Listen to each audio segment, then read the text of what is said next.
It's 10 a.m. Poseidon. We're a little late. We're a minute or two late, but it doesn't matter. Thank you guys for joining us. It's the morning show. We're here. We're rushing. I barely made it in on time, but I'm here. We're going to make this work. Poseidon is trying to redeem himself from a screw-up during 2-drink minimum this past Monday, which, by the way, the episode comes out today at noon. Everywhere, wherever you get your podcast. And you know what else is coming out at noon today, but only on Patreon? The Intellectuals, episode 2. So head over to patreon.com/Pantelis to get a hold of Poseidon and his buddy Guido Grasso, talking everything from the Kennedys to Hannibal Lecter and all kinds of other nonsense. The Intellectuals, episode 2. This Friday on the Patreon, 9 p.m., we're ending our long run of horror movies with the Halloween Spook Fest. It all comes to an end, 9 p.m. on the Patreon Discord. All right, having said that, my guest today, you already know him, calling in from parts unknown, Brossard, host of the Backstage podcast, host of Just Us Dads, George Sadrizos, ladies and gentlemen. George Sadrizos. What is going on? What up, G-Funk? You were late? Yeah, you couldn't wake up? No, it wasn't waking up. It's because I dropped off my dog at my mom's so they could hang out. Then I went to put gas in the car, and then I was behind an idiot. And then when I showed up here, the guy at the parking garage, I go downstairs, he did what he does every third day. He was sleeping in the booth, and I had to wake him up. It's actually really funny. You just see him cocked back, snapping. I'm like, hey! And he's like, oh, sorry. Sorry about that. I was just taking my morning nap. And then I was looking for a spot. Isn't it funny that these things always happen when you're pressed for time, right? There's always that Sunday driver in front of you going 30, yeah. You know? That's what happened. On Chabanel or on Lacadie or whatever you're driving. I was like, what are you doing? Just, at this point, just walk everywhere. Why are you even in a car? It's funny. It's always whenever you're late. And the thing is that there's no other way that you can go around this person. So you're kind of like stuck behind him. I remember once I was stuck behind a moving truck, and I was like, "Come on, man!" You know what sucks is if you're behind a moving truck and it just won't move. That's the worst. Live up to your name, truck. Oh, so, man. G, how you guys doing? Well, actually, I guess before we get to the news, we should say it's a big day for Greeks all around the world. 20th of October. I was actually going to talk about that, yeah, but yeah, go ahead. No day. It's the day that in 1940 when we told the Italians and their Nazi brothers, no, you can't just pass through Greece. No. We said no, and we fought, and we changed the course of the Second World War. So congrats to us. Yeah, and happy National Day to all. And we're going to talk about that a little bit. Just a small little thing. Actually, let's just talk about that now, since you mentioned it. Like you said, yeah, it was a huge day in the modern history of Greece, rather. And like you said, it was the day that we said no to the Italian Nazi and fascist forces. Pretty much, they wanted Greece to surrender to the Axis forces, and we just basically told them to go fuck themselves. And they tried to invade, and they got their asses kicked. Yes.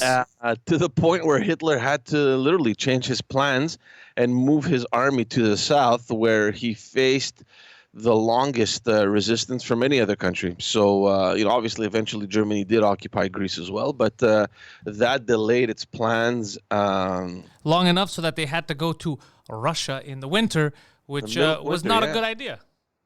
Yeah, they simply just got annihilated, and the whole movement and their whole ideology came crumbling down. Yeah, so... All that to say, you're welcome. You're welcome, world. You don't all speak German. all that to say that you should just not mess with the Greeks, man. I mean, it may be a very small country, but they do have rather big balls, right? And they won't stop at nothing. I actually heard that's why they were wearing skirts back in those days. They just couldn't find pants big enough. Look, you mess with us, we'll do something. We'll destroy your economy. We'll figure something out. But also important to mention that the same time, in 1912, not Greeks the same time. Liberated not the same day. Oh, you mean the same time of October. for Macedonia? Yeah. Same day, different year, or rather a couple days difference, where Greeks liberated the city of Thessaloniki and subsequently all the northern part of Greece from the Ottoman Empire. So it's a double celebration for the Greeks, and wherever they may be, and if they're listening, Happy National Day to all of us. Thank you, George. Thank you. Nationalism aside, what's going on today in the world of big news and big tech? It was a very busy day across Canada the last couple of days, and I'm not sure if you guys are aware, but there were a shitload of elections across Canada. My guess is that nobody was aware of these things happening. Basically, there was a provincial election in Saskatchewan. Is that even a real place? I thought that was like a made-up name. I thought so too. I just thought that's what they called a huge, collection of farms. Yeah, that's a bunch of Saskatchewans over there. Yeah. So yeah, there was a provincial election in Saskatchewan where the Saskatchewan Party won its fourth consecutive majority government. Government led by Scott Moe. He became the leader in 2018 after the previous leader and obviously Prime Minister Brad Wall resigned, who funny enough thought that the streak would be coming to an end, which is why he resigned in 2018. The new guy comes in and wins another majority. So yeah, many votes though they still haven't been counted since they were either sent by mail or casted in advanced polls. But with the votes that have already been tallied, the Saskatchewan Party has enough to be declared winner by majority. So what's the point here? What does this change? What does it mean for us? I feel like you just said words. No, I'm just updating people that there was a provincial election in Saskatchewan. Nobody cares about what happens in Saskatchewan. Nobody does. I know. But here's the crazy thing in Saskatchewan, though. I got to say, it's extremely conservative, right? I mean, we all know that. I did not know that. I'm telling you, my knowledge of Saskatchewan is very limited. Yeah, I think everyone's knowledge of Saskatchewan is very limited, but I think everybody pretty much knows that the prairies are majoritarily conservative. But here's the funny thing about Saskatchewan, because despite the fact that it's highly conservative, the main opposition is the provincial NDP party, which for Saskatchewan standards is probably the closest thing to Lenin. You know what I mean? Jeez. So I just find it funny how you have these two completely extreme opposites leading the province, which I still don't understand how that works, but that's what it is. It's 61 seats in the provincial legislature, and it's led by extreme conservatives and extreme leftists. So there you go. There was another provincial election that's also in British Columbia a couple days ago. That took a little bit longer for the results to come in. There were a lot of results that were made in advanced polls and through mail, so that took some time. But over there, it's the NDP basically that won the majority. The last time, the last elections, it was really close. So it was a coalition government. The NDP dropped the hammer last weekend, and they won a majority government, demolishing the Liberals over there, literally, to the point where the Liberal leader stepped down and is pretty much leaving his party in turmoil. I mean, they're going to have some leadership issues over there. Every party has to come to an end, sir. You can't just party all the time, party all the time, party all the time. And then there were two by-elections in Ontario. Federal, as you all know, there were two seats left open. One from the former finance minister himself, and another one where he just stepped down.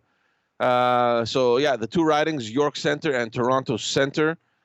York Centre, like I said, left vacant from it was a liberal seat, Michael Levitt, and Toronto Centre was left vacant, like I said, from Bill Morneau. Interesting thing in these elections. Tell me, I've been waiting for the interesting part of this. Yeah, the Green Party's new leader was running in York Centre. Now, this is a huge liberal bastion, right? She manages to get 32% of the vote. Like, I mean, the Liberals, they didn't come close to losing, but for the Green Party to get 32% in the middle of downtown is a huge deal. Of course, she lost. She came in second, so she'll have to wait for another opportunity to kind of join her colleagues in the House.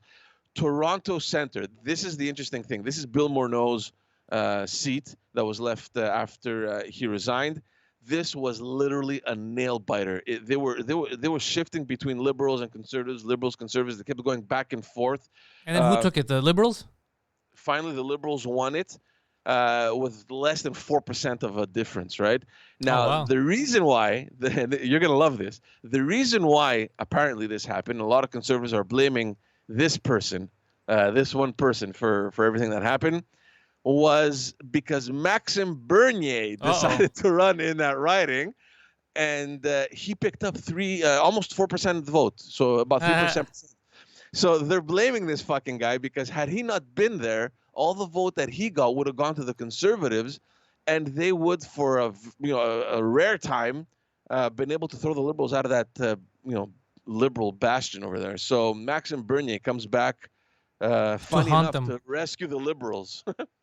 That's pretty funny. uh, it was hilarious. And I didn't know that he was running. In fact, I didn't know that anyone that was running because I'm really not following by-elections across Wait, Canada. Maxime Bernier was the guy that started his own party?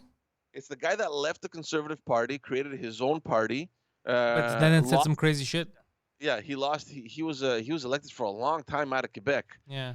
in Beauce, in Oh the yeah, I remember you told me. Yeah. eastern Quebec, and he lost his seat, and he decided to run in that seat.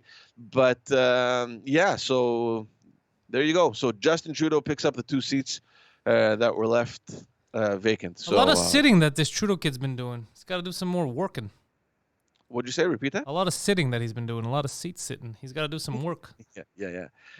It's crazy what's happening in Ottawa, man. Honestly, there's been a lot of noise coming out of Ottawa. We spoke about that last week as well, where they tried to pass a motion to create that anti-corruption committee. Yeah. We didn't talk about this actually. Well, he was saved. We It need was actually last more Wednesday. exciting news in Canada. Like I saw yesterday, I tweeted in the Philippines. I put this on Instagram. In the Philippines, a police officer was killed by a fighting cock. Get out. Yeah, the gayest news I ever heard. It's really funny. This is what we need more of in Canada. Yeah, more A cop fighting walking cocks. in to break apart a cockfight. Illegal cockfighting. There's just a bunch of roosters. I'm like, what is this? We're bored, bro. There's a pandemic. We can't watch live sports. Oh man. In other news, the Quebec Red Alert was extended.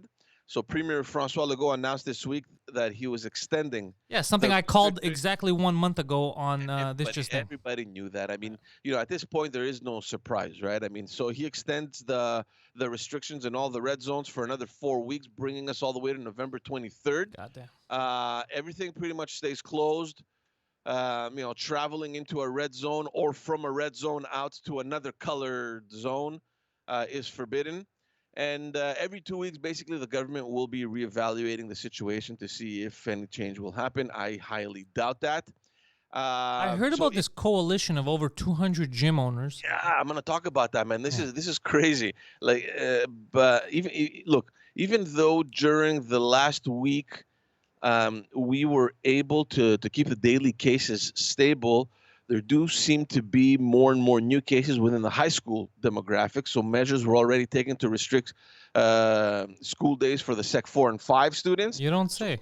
Yeah, so he's adding Sec 3 students to that list as well. So they will only be allowed to go to school every second day. In addition to that, the premier also called out to Justin Trudeau, inviting him to keep the border with the U.S. closed. But like you said, many industries have really just had enough with all these measures, and they're starting to make their voices heard, especially that coalition of gyms that came out early this week before the actual extension was announced. So this specific coalition includes over 200 gyms, yoga centers, dance studios, martial arts, and CrossFit spaces. They pretty much said, regardless of what the government announces, they will open up the facilities as of tomorrow. So we'll see exactly what happens. The government replied saying that, fine, if you do that, then not only will we fine the owners of these establishments, but we will fine also the people going to the gyms. So expect a lot of cops around most of these gyms. Now, the funny thing in this situation, or the scary thing rather, is that there's a whole scenario where how can I say this? There are some gyms in just this don't use the N-word. there are a bunch of gyms in this coalition whose owners are believed to be members of the Hells Angels. So I don't know if they've taken Oh over yeah, Mike was this telling me whole this. coalition, but it's going to be interesting to see how this whole thing unfolds with the cops.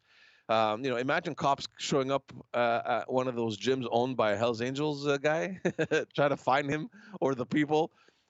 Scary shit, man. I don't know. I really don't want to be there when that happens. But so yeah, the government said that they're going to be finding everyone.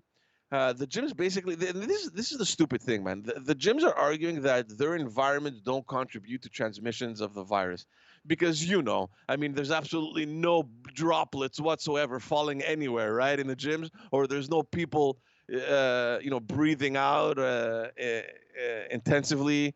Come on, man. I mean, if there's a place where you don't want to be, it's in a gym where the guy's fucking breathing next to you. You But know. you know what? Can I tell you something? People should have the choice.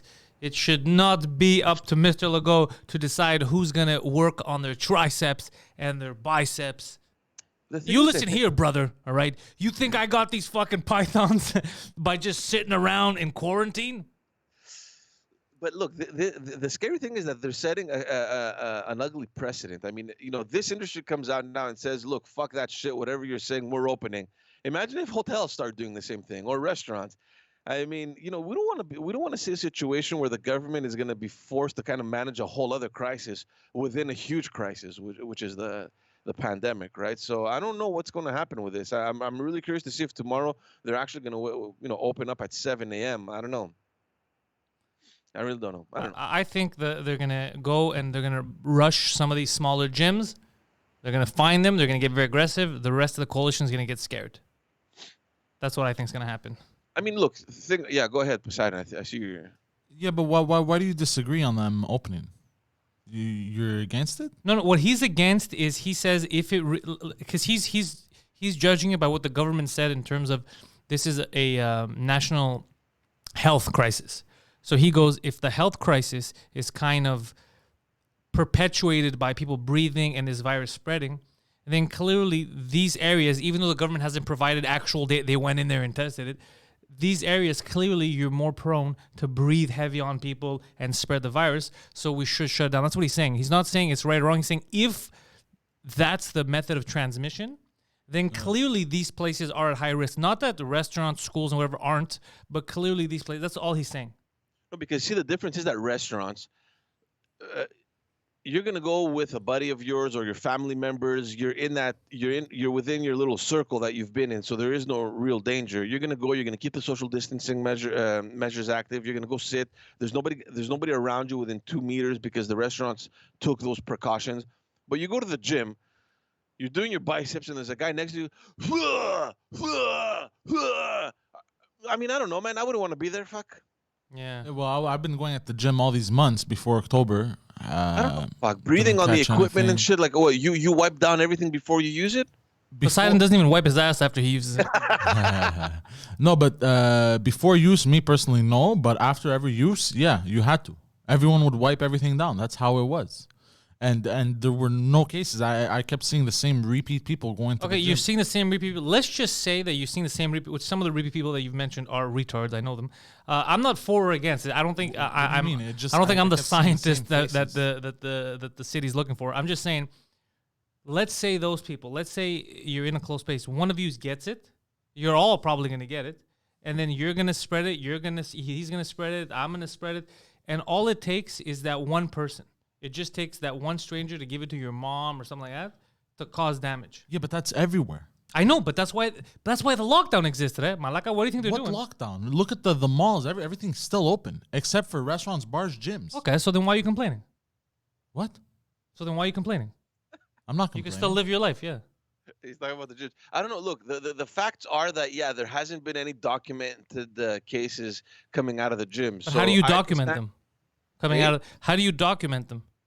So, for example, that's the same issue that they had with the schools, right? In the beginning, they go, well, there's no way to prove that the kids are getting it at school. Well, if you want to play that game and you know kids are at school all day, but they may have gotten it from, I don't know, when they went to the mall, that's crazy because then no statistic is real, right? Like, let's say if everyone in your gym gets it, even then, how can we prove that it came from the gym? Maybe they all got it when they were at the fucking bakery. No, you can document. Like, remember that karaoke bar up in Quebec City where they threw this huge fucking party, and I Yeah, think but there bro, were if you're 20 going to people that died karaoke, of you it. deserve to die. Like, come on. No, but what I'm saying is that if you get it and you're like, okay, where did I get it? Where did I go? And you trace back where you went, and you're like, oh, I was at a karaoke bar, and then they realize that there's another 15 people that went to Yeah. the hospital saying that they went to a karaoke. Well, you assume that chances are that that's where you got it. So in the case of the gyms, there isn't any documented cases like that. Maybe So I because they're all understand that. stronger. They're just gym people. They're fighting that virus off. They all got it, but they beat it.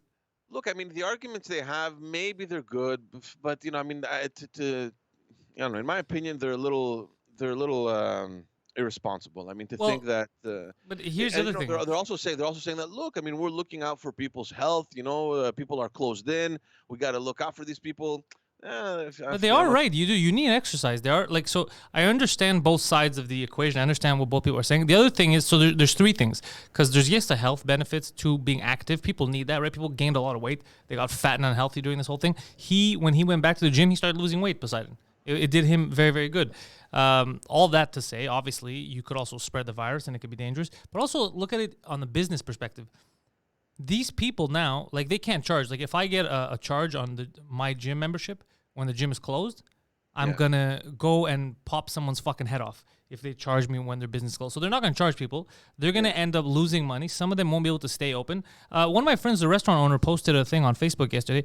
He said, "This is for the government." He goes, "If the premier ever sees my post," and he put his because they had to close down everything, and now they just do the takeout. And he posted in October his rent that he had to pay, his staff that he had to pay, the amount of money that came in, right? The amount of money, and he was minus 6,000 something at the end of the day. And he goes, "How many months do you think I could pull this up? We're going out of business. I can't pay $6,000 out of my pocket every month and work all month." Right. So that's what I'm saying is I understand why gym owners are like, no, we have to open, because it's not just about we love the gym, we want to work out. It's also, well, then I'm unemployed. If this doesn't open up, then I lost everything. So Sure, there's there's the economic consequences that every industry has pretty much suffered during this whole year. Forget about a couple of months, man. It's been the entire year, and chances are that it's going to continue probably well into the winter. I don't know, man. It's tough. Look, I don't own a business. I mean, you not do that own a kind of business. business. Yeah, not that kind of business. Yeah. That kind of business. But I don't even want to imagine what that's like to have to think about survival and having to get into all these complicated calculations on how to survive. And don't forget, also, these people are thinking about their employees, right? I mean, look, if they need to survive, and in order to survive, they need to fire 5-6 people. It's 5-6 families that they're affecting, right? Yeah. So it's this huge chain reaction. But I don't know. I mean, look, I know some businesses can at least keep working. Like you said, restaurants. I mean, there's still takeout. I mean, it's still something. It's better than the gyms that have zero income, right? Where they can't do anything. I don't know, man. I don't know, but it's not my place to say, because again, I'm not the scientist that people are looking for. I can't say, but it does seem weird, the stuff that's allowed to stay open, because the mall, and he's right about that. Poseidon, like a broken clock, he's right twice a day. He is right. The malls are insane. There is no social distancing. It's fucking people. There's kids licking handrails. It's absurd. It's crazy out there. But then everything else is the crime. Do you know what I mean? Like, that's what I'm saying, is it's not even across the board. I understand. And look, I don't think there's a logical explanation. I don't know how they sat down and determined what stays open and what closes. Really, I don't understand it. Like, I mean, like you said, the mall stays open where hundreds of people are there on a daily basis, Thousands. and the restaurants are closed where they limit the number of people coming in. There's social distancing measures put in place. They invest in plexiglasses. Their staff is all wearing masks. I mean, they did all the right things, and they're closed. Like, how do you deem the restaurants dangerous and not the mall? Like, I don't get it. I really don't understand. Doesn't make any sense. So that's why people get frustrated. So as much as I like to make fun, I try to understand why people are why they're getting mad. And this kind of stuff, I get it. I'm like, oh yeah, they have a point. I can't lie and say they don't have a point. Like, why the fuck is this guy open? This guy's way more dangerous than me. Like, no, you're dangerous, buddy. Put down the protein shake. So it's a bit much. It's a bit much. whatever. They got to figure this stuff out. What's next on the docket, G? France versus Turkey last week. Things went off the fucking charts. Some action over in Europe. It was very exciting. Over the last couple of days. Look, we spoke about last week about the unfortunate events happening in France, where a teacher was beheaded by an Islamic extremist refugee from Chechnya. Yeah.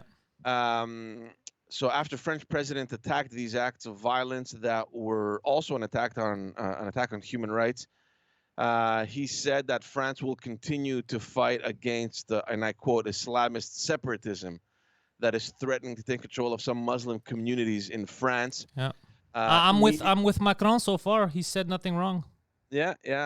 So immediately the Turkish president, Erdogan, criticized Macron, saying that these are provocations towards Muslims living in France, and labeling them as separatists would lead to major conflict. Like, this guy's just throwing threats left, right, and center, right? He also said yesterday that Muslims in Europe are being treated worse than the Jews were World War II. Yeah. Just an absurd fucking statement. You know, when it benefits him, he's on the Jew side. Meanwhile, he fucking hates their guts. It's so funny when he benefits him. He's like, yes, Holocaust happened. And then the second they ask him the next day, they're like, what do you mean, that myth?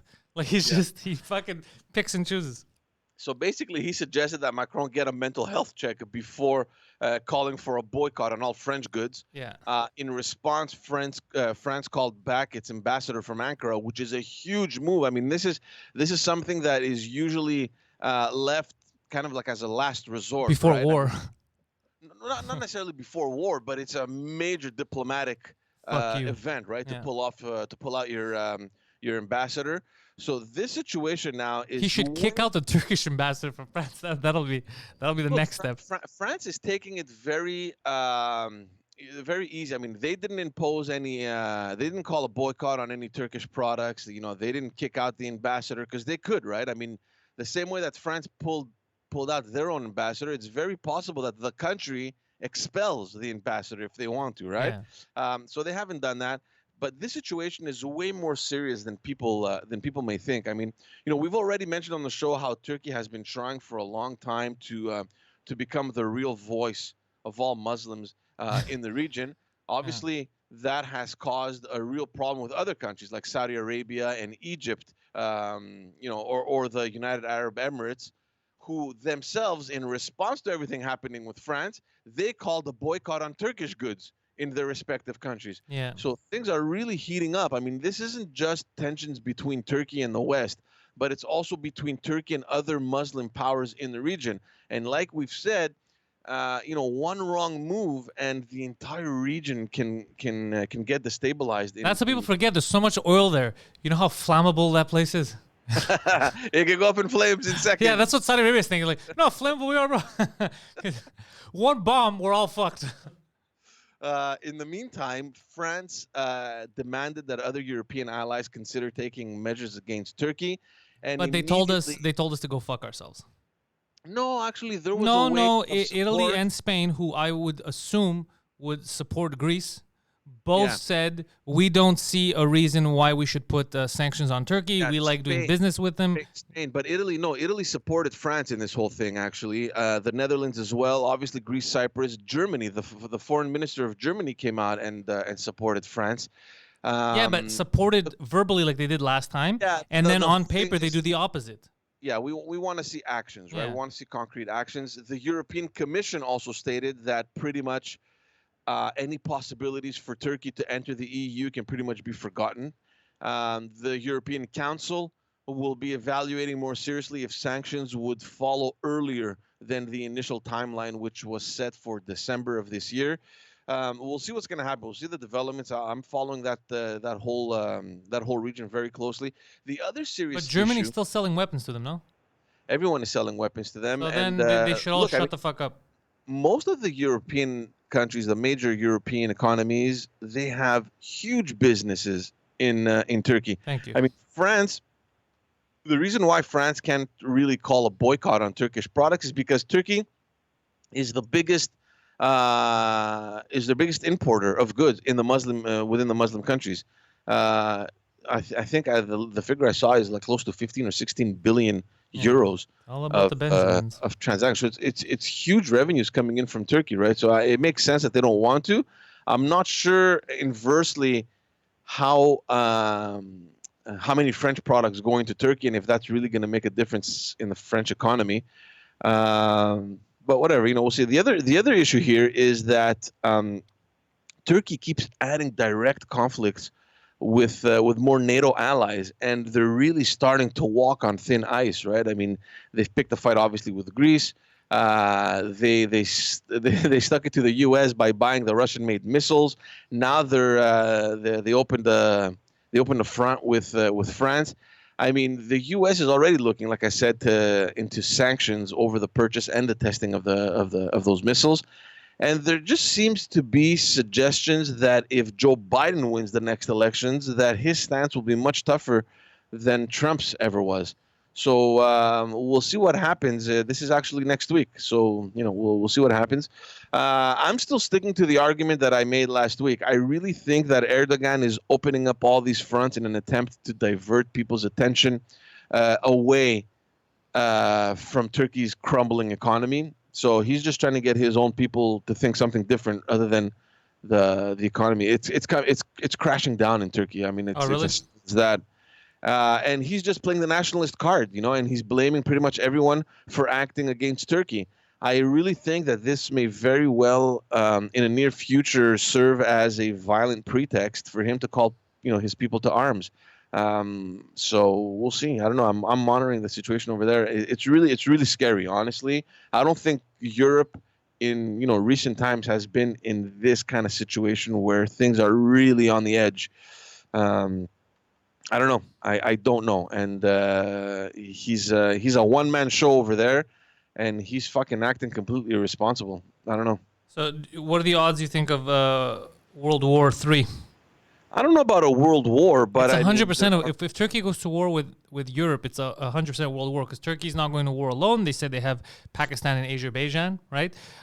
So then Russia is going to step in. Obviously, they're going to be like, "Are you guys crazy?"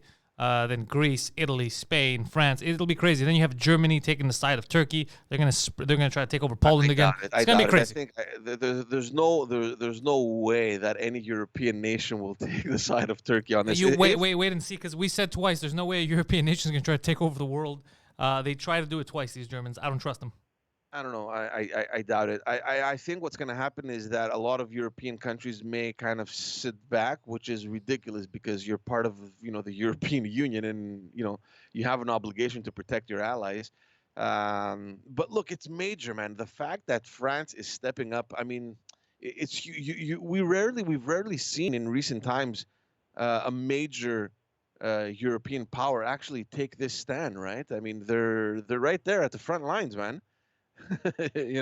They sent the military in the Aegean to protect Greece. They're publicly calling out Turkey. They're pressuring the other European nations to follow them. They're playing a huge fucking part in this whole thing, France, man. You got to give it to them. For France, I am. France, I'm very happy that they're supporting their allies.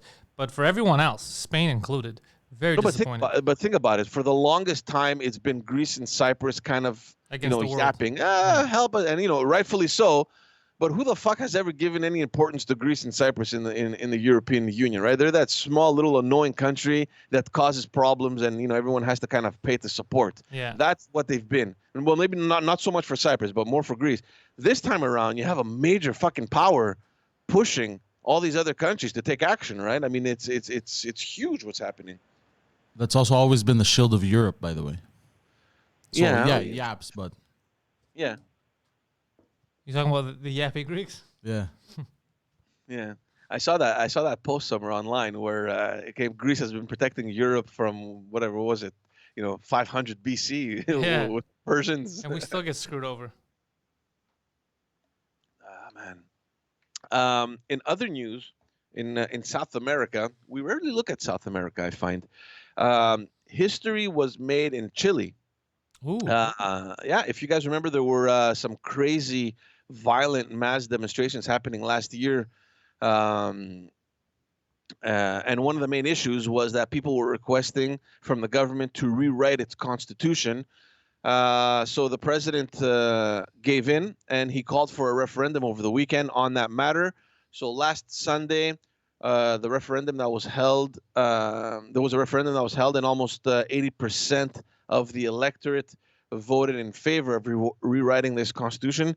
The crazy thing about this constitution is that it dates back to the Pinochet dictatorship that ended almost 30 years ago. Which, if people have read a little bit of history in that part of the world, crazy fucking dictator. So many people got persecuted and killed. Now, this, of course, is just the beginning of a pretty lengthy transformation process. It obviously won't happen overnight, but more importantly, what this movement and the victory have done is that it has given an example to other Latin American and South American countries that widespread discontent about extreme inequalities, it could eventually lead to a peaceful and democratic process of change. So we'll wait and see. I mean, there's a lot of nations down there that are looking at what's happening in Chile, and I think they're, taking notes, right? So we'll see what happens in Latin America. But this is a huge move for Chileans. I don't know if there's any Chileans out in the chat room or they're just chilling. Chileans. Yeah, major developments in that part of the world. Good. I'm happy to hear it. And that's pretty much all I have for you guys today, man. Oh, George. Other than that, I don't know if you had anything else that you've been following that you want to... So here's what I don't understand. So I keep seeing that guy Poliev come out and talk shit, which is so much fun. But I don't understand. Are we not, since the government, basically since Trudeau kind of stopped the government from doing its job for months, but we all still pay taxes, right? They were all getting paid, but they weren't doing their job. Already, that to me seems absurd, criminal even, okay? If I don't do my job, I don't get paid. So I don't know what the hell's going on there. Okay. Are we not at a stage where we can force election? And also, aren't they doing everything in their power to distance themselves from the We scandal? They don't want to answer questions. How legal is this? Look, two things. One, I'm not.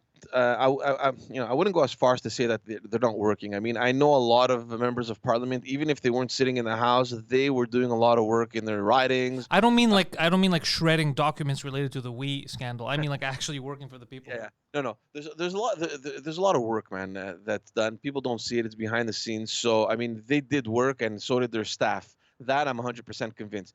Now, in terms of throwing them out, they tried. I mean, the Conservatives, they, for those who didn't tune in last week's, they had proposed the creation of a special anti-corruption committee in the House to examine specifically the We scandal.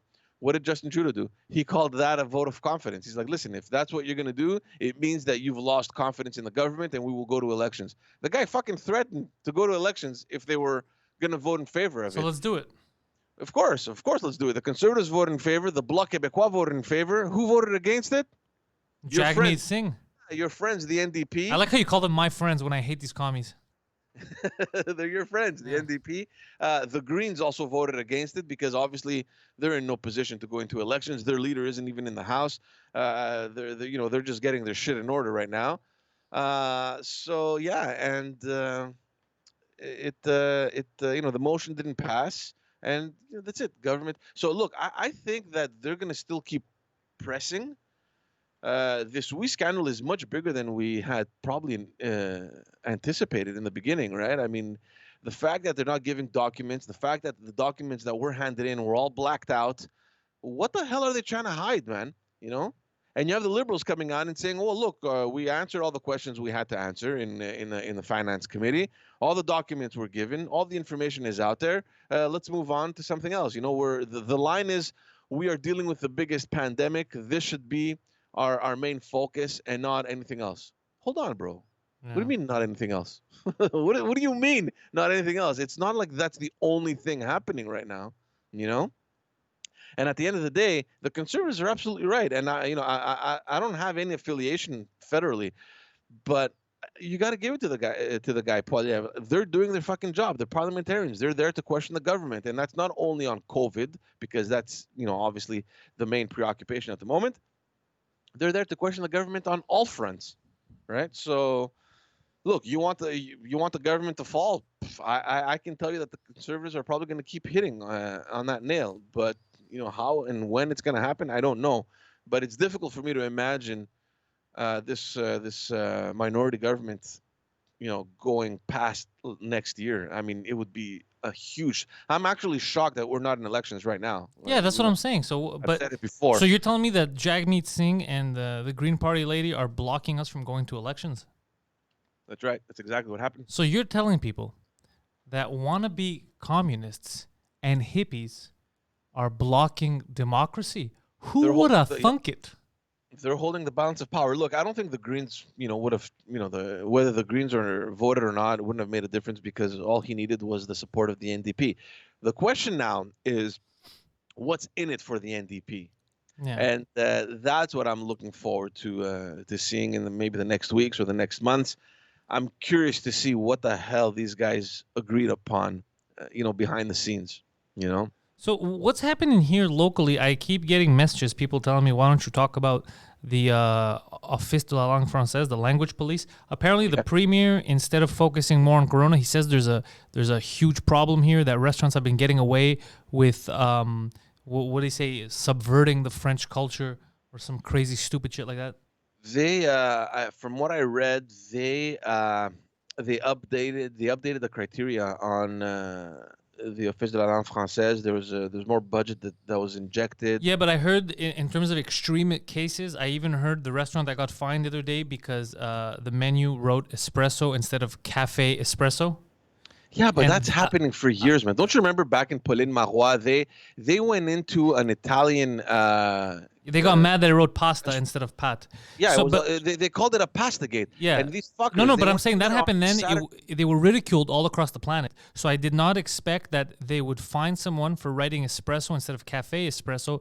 Also, there's no chance that anyone in their right mind, anyone that's not mental, assumes that writing espresso instead of cafe espresso somehow is setting the French language back. Exactly. It's absurd. It's not only that. It's the fact that it's so ridiculous that everyone talks about it. Like it's the kind of coffee. Yeah. Even French people, they say espresso. Fais-moi un espresso. Yeah, exactly. Like, it's just become part of the French language. I mean, that's what you call, a mini little coffee cup. Yeah. It's an espresso. I mean, what? I don't understand. So look, don't forget that François Legault got elected under the premise of this nationalist party, and nationalist not in the sense of what we know in certain extremities, extreme cases all over the world. Nationalism in the sense that we are proud francophones and we're going to protect the francophones, and nationalist in that sense. So, and he's just playing into his electorate. Sorry, I'm just yelling at Poseidon because he's not fucking focused. He's distracted. He's doing other shit. Yeah. What's happening over there? No, he's just, I'm telling him to fucking produce the fucking show. He's distracted. I don't know, he's online or some shit. I'm telling him to produce the fucking show. Do your fucking job, bro. Stop fucking around in the morning. Fucking Poseidon. Yeah. So look, he was elected on this premise, right? So the guy, he's just he's just doing his job, and he's catering to his electorate. And he's ahead of the polls. I mean, the guy, you got to give it to the guy. I mean, he's not doing bad. Office de la Langue Française, I mean, it's always been a thorn on the side of a lot of people, especially, ethnic businessmen. I don't see it going away. I mean, we've said this on the show many times. I mean, we support the protection of the French language, but not to the point where it becomes ridiculous. Well, because it's not, at that point, you're not supporting, that's like saying you support people's freedom of religion, but you're not cool with people cutting the heads off French teachers, There's limits to everything. So, yeah, of course I support people's freedom to believe in whatever they want, but, not cutting people's heads off if that's how you express your religion. That's crazy. Same thing with this. Yeah, support. Make sure it's taught. Make sure people are, at the very minimum, fully Franco-lingual, but, bilingual will be the best for everyone, school-wise. But, goddamn it, man, when you're out there and you're like, espresso is a danger to the French language, it's not true. That's not true. It's insane. Because it's not only the words that they need to be French, but the signage also has to be, like, basically French has to be bigger. Like it has to be written in bigger characters. Yeah, Like I know, 50, but that doesn't help the French. I mean, It doesn't change anything. it doesn't, man. But it's a law, right? So these guys, they just use that law. Like, do you think in 100 years from now they're gonna be like, ah, man, French doesn't exist anymore? It would have still existed if instead of Best Buy, it was fucking Meilleur Achat. Then it would exist. That's what ruined. It's so crazy. It's crazy to even think I that. agree with you 100%, man. And do you know how many cases I had to deal with, especially in Parc-Ex? All these Oh yeah, little when you were in merchants on politics. Jean Talon, all these little merchants on Jean Talon and all these little streets that they put up their sign on the store. They didn't fucking know. You think they read laws? These guys, they had some guy in their community put up a sign. It was written in Tamil or in Bangla, you know what I mean, in English. And they were getting screwed, man. Like they were walking in there like, yeah, your sign, take it down, change it. The guy paid thousands of dollars for a sign. He didn't know, you know? And at the end of the day, I mean, what French language, man? I mean, the guy has he's a little Sri Lankan. He has a little department store that serves only the Sri Lankan community. There's not one French French person that walks in there. Dude, come on, man. Leave these people alone, you know? I had dozens of cases like that. If they should be willing to go one step further. They'd be like, look, if you don't send it to us in French, we won't accept taking your tax dollars either until you give it to us in French. Yeah. Like, all right. No, but keep honestly, waiting. for anyone living in Parc-Ex, just take a drive down Jean Talon or Ogilvy or any of these little streets. You're going to see a shitload of banners that have been painted over, or they've put tape, over the name because it's illegal, right? So instead of just paying thousands of dollars to replace the sign, they just painted over it. It's come on, man. I mean, these guys are trying to run their business here, you know. Speaking of run their business, what's happening next with the government here since these, limitations on open businesses, these limitations on, gatherings, people are losing money. The unemployment rate is going to go up. It already has been going up. But what's the government stance right now? Because winter's coming. Yeah. I heard yesterday night, I actually read an article that the federal government is giving about $500 million spread out to the biggest cities. Montreal's taking a portion of it. The biggest portion is going to Toronto in order to purchase buildings that are being sold because of COVID to try to keep people in their homes. I don't think it's millions. I think it's billions. No, 500 million is what they said yesterday. Because I thought the same thing as you. Because I thought how in Toronto, how many properties is 200 million going to buy you? Yeah, no, none. Yeah, no. I thought the same thing as you, but it was millions. Obviously the bigger money is going to go somewhere else, which is crazy. But so I have, on the one hand, I like the fact that someone is saying like, oh, hold on a second, we can't have people be homeless in the winter. Like, this is crazy, right? On the other hand, I don't like the idea of the government funneling money in order for them to start purchasing, real estate from people that are desperate. It's a little suspicious. Yeah, I'm telling you, the government's been making a lot of moves, bro, that are some of it is like on the face value, like, oh yeah, they're just trying to help, and you're like, oh, wait a second, no, they're too sus, bro. I think in terms of what you're saying about the unemployment, this is obviously something that they want to avoid reaching certain, certain levels. I haven't been following every single measure that the government have been putting out there, but at the same time, I mean, you got to give it to the federal government. They have injected a shitload of money on different measures to support either businesses, industries. I don't have necessarily something against that. I mean, they're doing what they have to do. Of course, it's crippling the economy, which, by the way, wasn't spectacular to begin with, right? Yeah. But to be honest with you, I think they're doing what they have to do. Now, in terms of unemployment, I'm not sure. I haven't really read up on it because the people that don't work, they're being paid, right? I mean, they have the new CERB program. So on that front, I don't think it's really affecting them. What it affects mostly are the businesses that have to stay shut. Yeah. But even for businesses, I know that there are programs that have been put in place. I don't know them out by heart. I don't know how or if they can qualify for everything. I don't know what the criteria are. But there's a lot of stuff that's in place right now to just kind of help at least people stay afloat, right?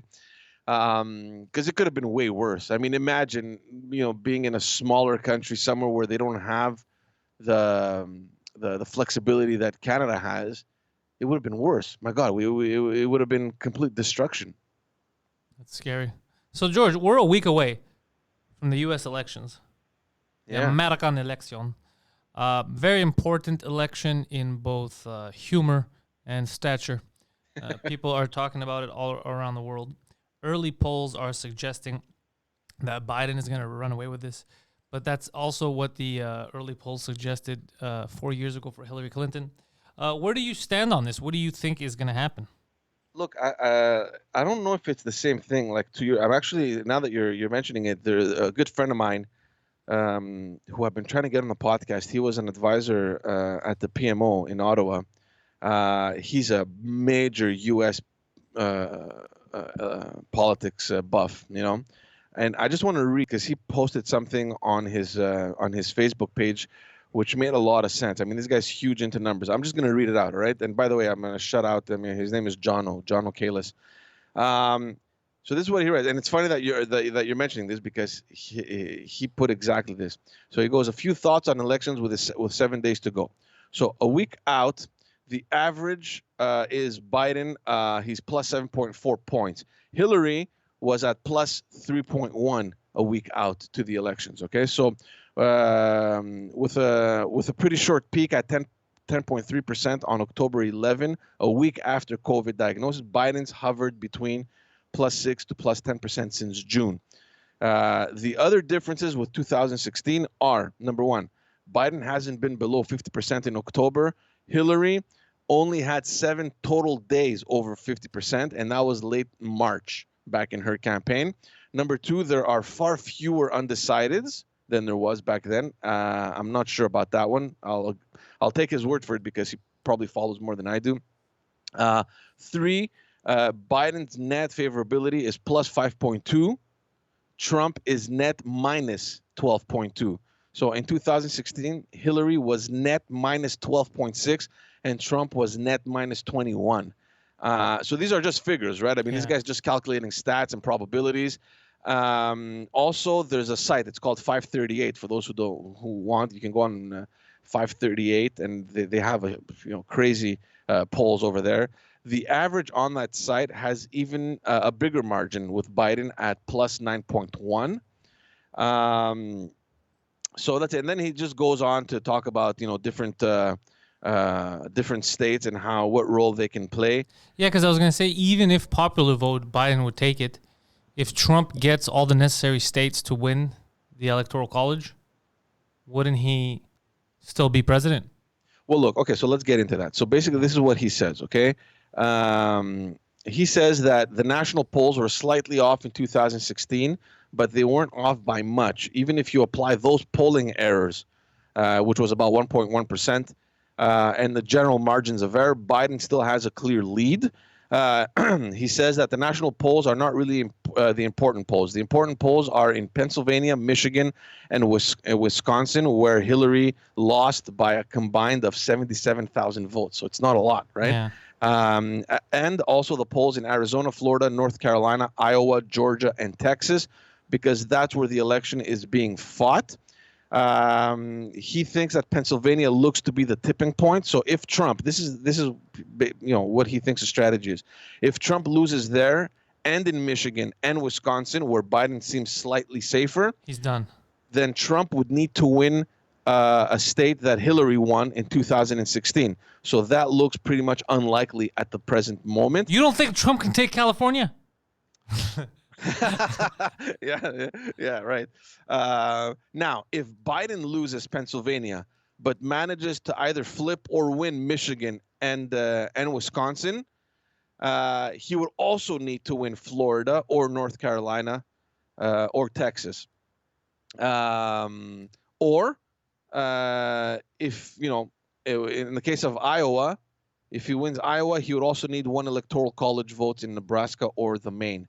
The Electoral College could come in, but I think, like he says, Pennsylvania will probably make the difference. And again, Florida always fucking does it, right? Yeah. Now, and he closes with this: the polls may be very irrelevant if there's massive voter suppression taking place along with the disqualification of tens or hundreds of thousands of mail-in votes.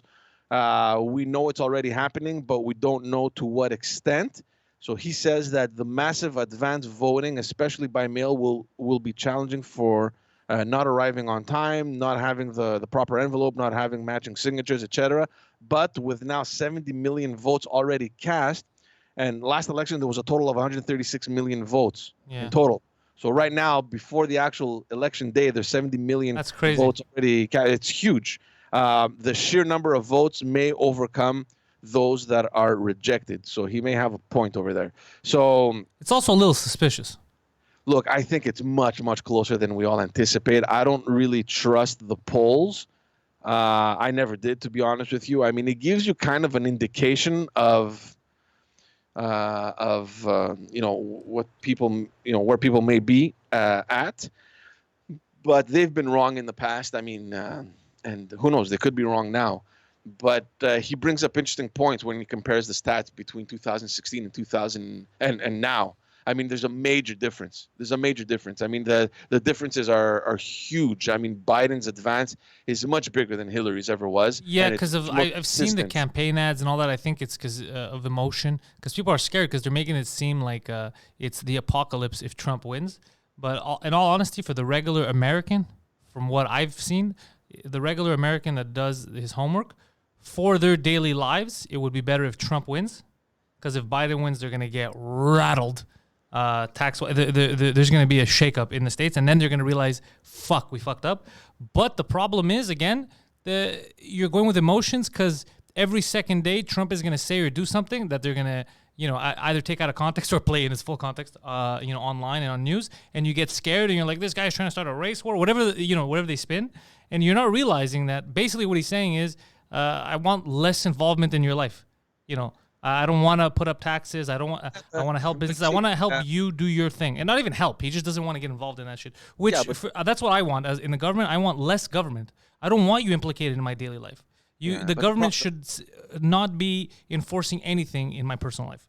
The problem that he's consistently had, though, is that he cannot communicate that. No, not at all. That's what I'm saying. Yeah, that's what I'm saying. It looks, because he'll say something, and I'm like, oh, fuck, that's not good optics. That sounds awful.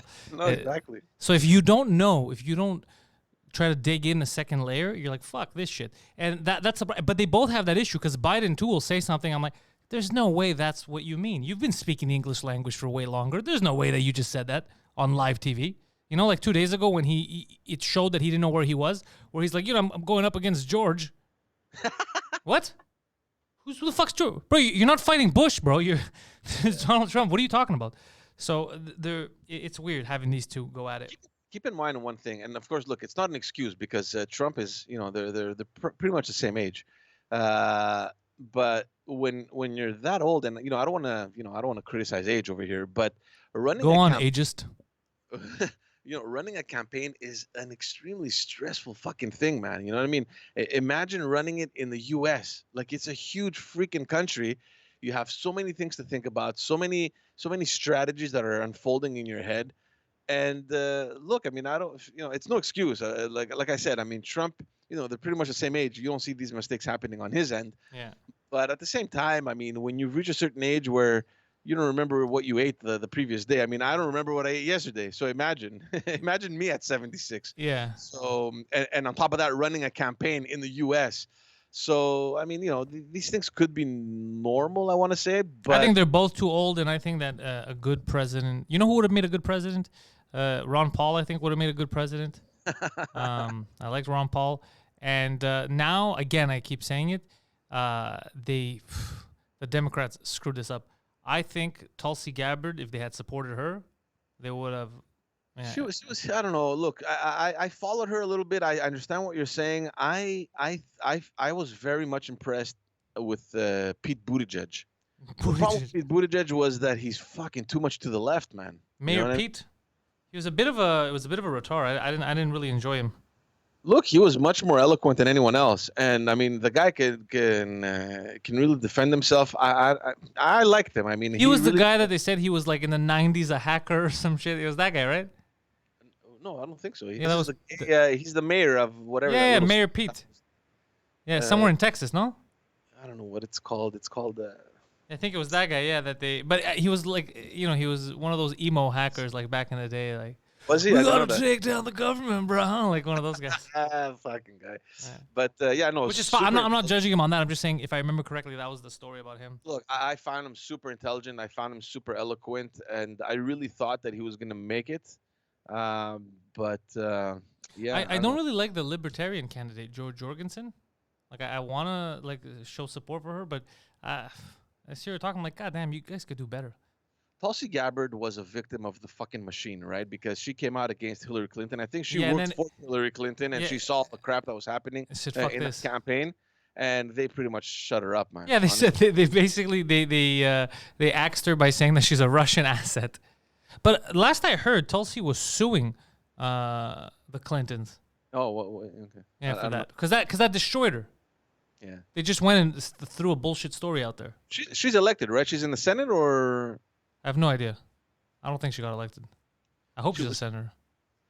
I'm not sure if she was a senator or if she was in Congress. I'm not sure, but Probably Congress. anyways, I think she's an elected official. I think she was in Congress. Oh, Beto was the hacker guy. They're saying Beto O'Rourke was the hacker guy. Oh, really? Yeah, Beto O'Rourke was the hacker guy. Buttigieg is in Indiana. Okay. He's a Yeah. mayor, What's yeah. it called? South Bend? Is that what it's called? South Bend, the city. He's bending south, north, all kind. Let me tell you. Yeah, Beto. I forgot about that guy. He was pretty good too, man. A bit too much, too much motion with his hands over there, and a little too much going on. Hey, you got something against hand motions? But yeah. So, yeah. Yeah, Beto Beto. O'Rourke. or So he another was a dummy. fucking hacker. Yeah, but one of those, movie hackers. We gotta hack into the mainframe. one of those guys. But whatever. know, man. I'm At least excited, they're not. man. At least they're not evil. You know what I'm saying? Nobody's evil, man. I mean, Hillary come on, Clinton's evil. You think she's evil? 100%. I don't think she's evil. I just think that she got so used to the fact that she was at a position of power for so many Yeah, years. she even said the other day, it makes me sick to think about the election. I was born to be president. Shut the fuck She up. said that? Yeah. No. Yeah, shut that. Yeah. See I that? was born to. Oh yeah, you were bred to be president. Shut the fuck up. No one. Ugh, I hate that entitlement.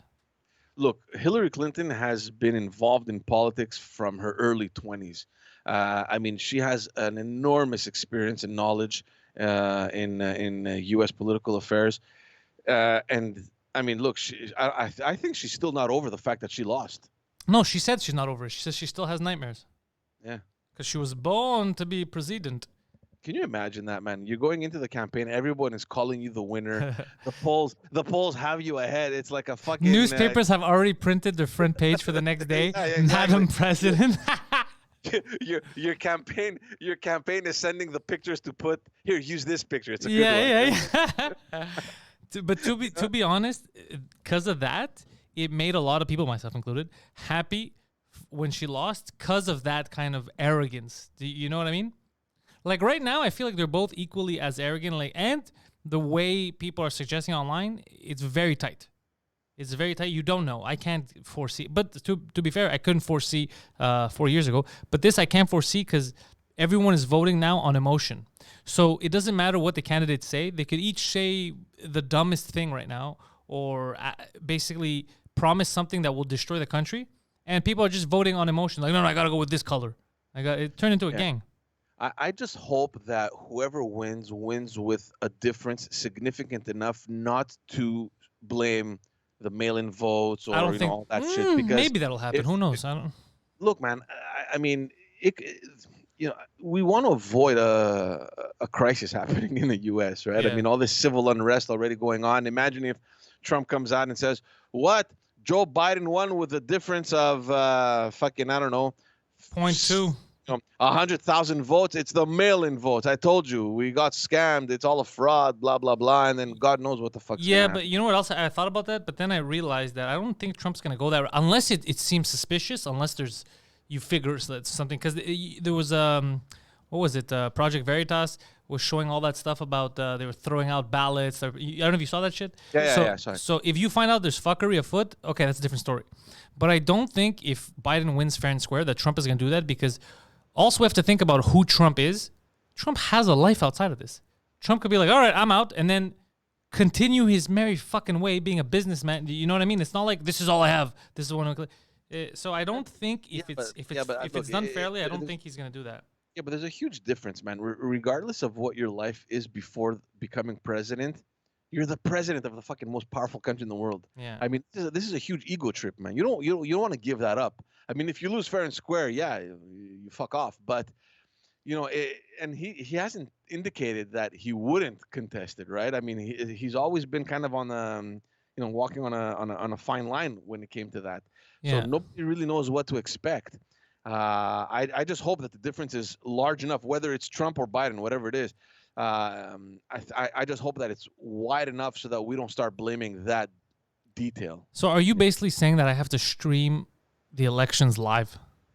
I don't think that you should stream it live because you're probably going to be running it for like 2 days straight. There is, in my opinion, it's very difficult for me to imagine how on the 3rd of November they'll be able to announce a winner.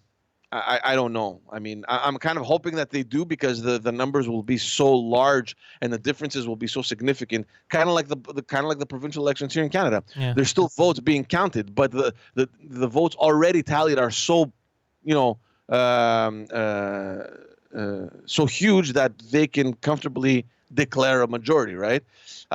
If that's the case, then yeah, I hope that happens. But if that's not the case, we're looking at weeks before an official result comes in. How weird do you think that's going to be for the world?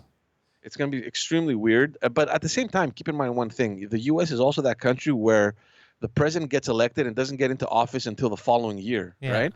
I mean, it takes several months for that transition to happen. It's not like over here in Canada, okay, Justin Trudeau wins, the next month he's in the House, Do you think if Trump loses, he's going to rub his balls on all the furniture? Rub his ass everywhere. Yeah. Enjoy the White House, Joe.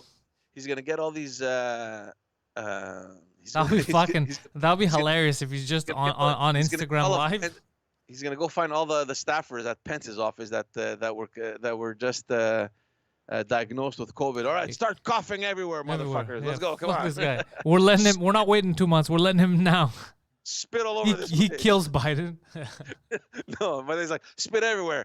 And then he's like, but sir, you're still here until January. Oh, shit. Fuck. I'm immune, stupid. I'm immune. You dummy. I've been healed. This is why you work for Pence and not for me, you dummy. I don't know. I think maybe this whole doom and gloom thing is a product of the media. I hope it transitions much smoother. I hope that win or lose, either way, like whatever happens, they're going to be civil. I mean, I think if Biden loses, he's not really going to fight it. He's an old man. Like, he's going to be like, all right, I tried. Look, guys, this is the biggest democracy in the world. Actually, not the biggest, but, people are law-abiding. In general, the U.S. is a law-abiding country, man. You know what I mean? Yeah. Well, law and order is important in the U.S., but that's why honestly that's what I think might shift for people that would vote for Biden. They might vote for Trump because of that. The fact that he didn't want to support law and order. He's like, well, maybe these kids that are setting shit on fire and stealing stuff, they'll vote for me. So let me just toe that line. It's like, are you fucking crazy? You know how many more people, even some people that looted, are probably gonna be like, well, I don't want to live like this. Like, I'm not voting to continue this shit. You know what I mean? Like, that's crazy. There were 11 people shot and dead. I was reading on Twitter. Where? In Philly, the looters. Basically, the looters shot looters. Yeah, Philadelphia has always been a problem, though. Yeah, but there's a bunch of shit like that. In New York, I read another story where a family, like a guy, a guy with his daughter got beaten up because they were Trump supporters. Yeah, I saw that. So I mean, there's unrest everywhere in the U.S. You know what's funny about that? Because New York got hammered with what's going on right now, right? So instead of being mad at their government for fucking them over, they're mad at the opposing government. It's like, these fucking Republicans, we should have listened to them. Like, this is stupid. What are you talking? They've destroyed your city. Why are you beating people up? What are you doing? There was, I think it was last week, Cuomo came out with, it was fucking funny. I was laughing because they were telling him, what do you think about Trump's comments on New York? Being, what did he say during the debate? New York is is dead, is dying, or whatever. Yeah. And Cuomo is like, listen, let's make something clear. There's more cases of COVID in the White House than there are in New York. That might be the dumbest thing. It's the dumbest shit, but he just wanted to make a point that, listen, fuck, stop talking about New York. Take care of your own little house. Yeah, but just to first of all, there's not even enough people in the but Cuomo basically sentenced the elderly to death when this started, and I wonder if he's ever gonna face. I doubt it because it's all rigged. But you'd think in a real democracy, this guy would face some kind of jury, some kind of trial after this for purposely. There's no excuse for it. Killing the elderly purposely, even though you were given money, you were given resources. Purposely say when somebody has COVID, put them, instead of keeping them in the hospital, put them in the old folks home. What's gonna happen? Understaffed old folks home. Put them next to the old, like that shit to me was it's gonna be unforgivable. I think that's gonna be a stain on him for years to come. I think that should be documented in history. That is completely absurd. Look, New York reached this. New York reached the point where obviously the hospitals had zero capacity. Yeah. They were, remember, they were burying people outside in the street, man. Remember that? Yeah, not in the street, but in those landfills. Yeah. Yeah, the landfills. So I mean, it was a disaster, and I mean, who can even prepare for something like this? I agree with you, but we knew at that stage who the most vulnerable were. The least logical thing you could do is put the infected next to the most vulnerable. That is absurd to me. The excuse can't be, well, we panicked. But that's fucking crazy. I was like, there's a fire, so what did you do? Well, we fucking panicked, so we started throwing gasoline on there. We had some other fireworks and shit. Like, what are you talking? How would that help?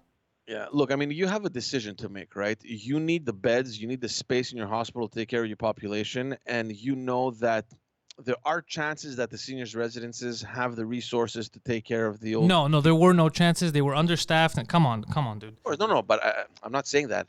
But you, as a leader, you have to make that decision, right? Yeah. What do you do?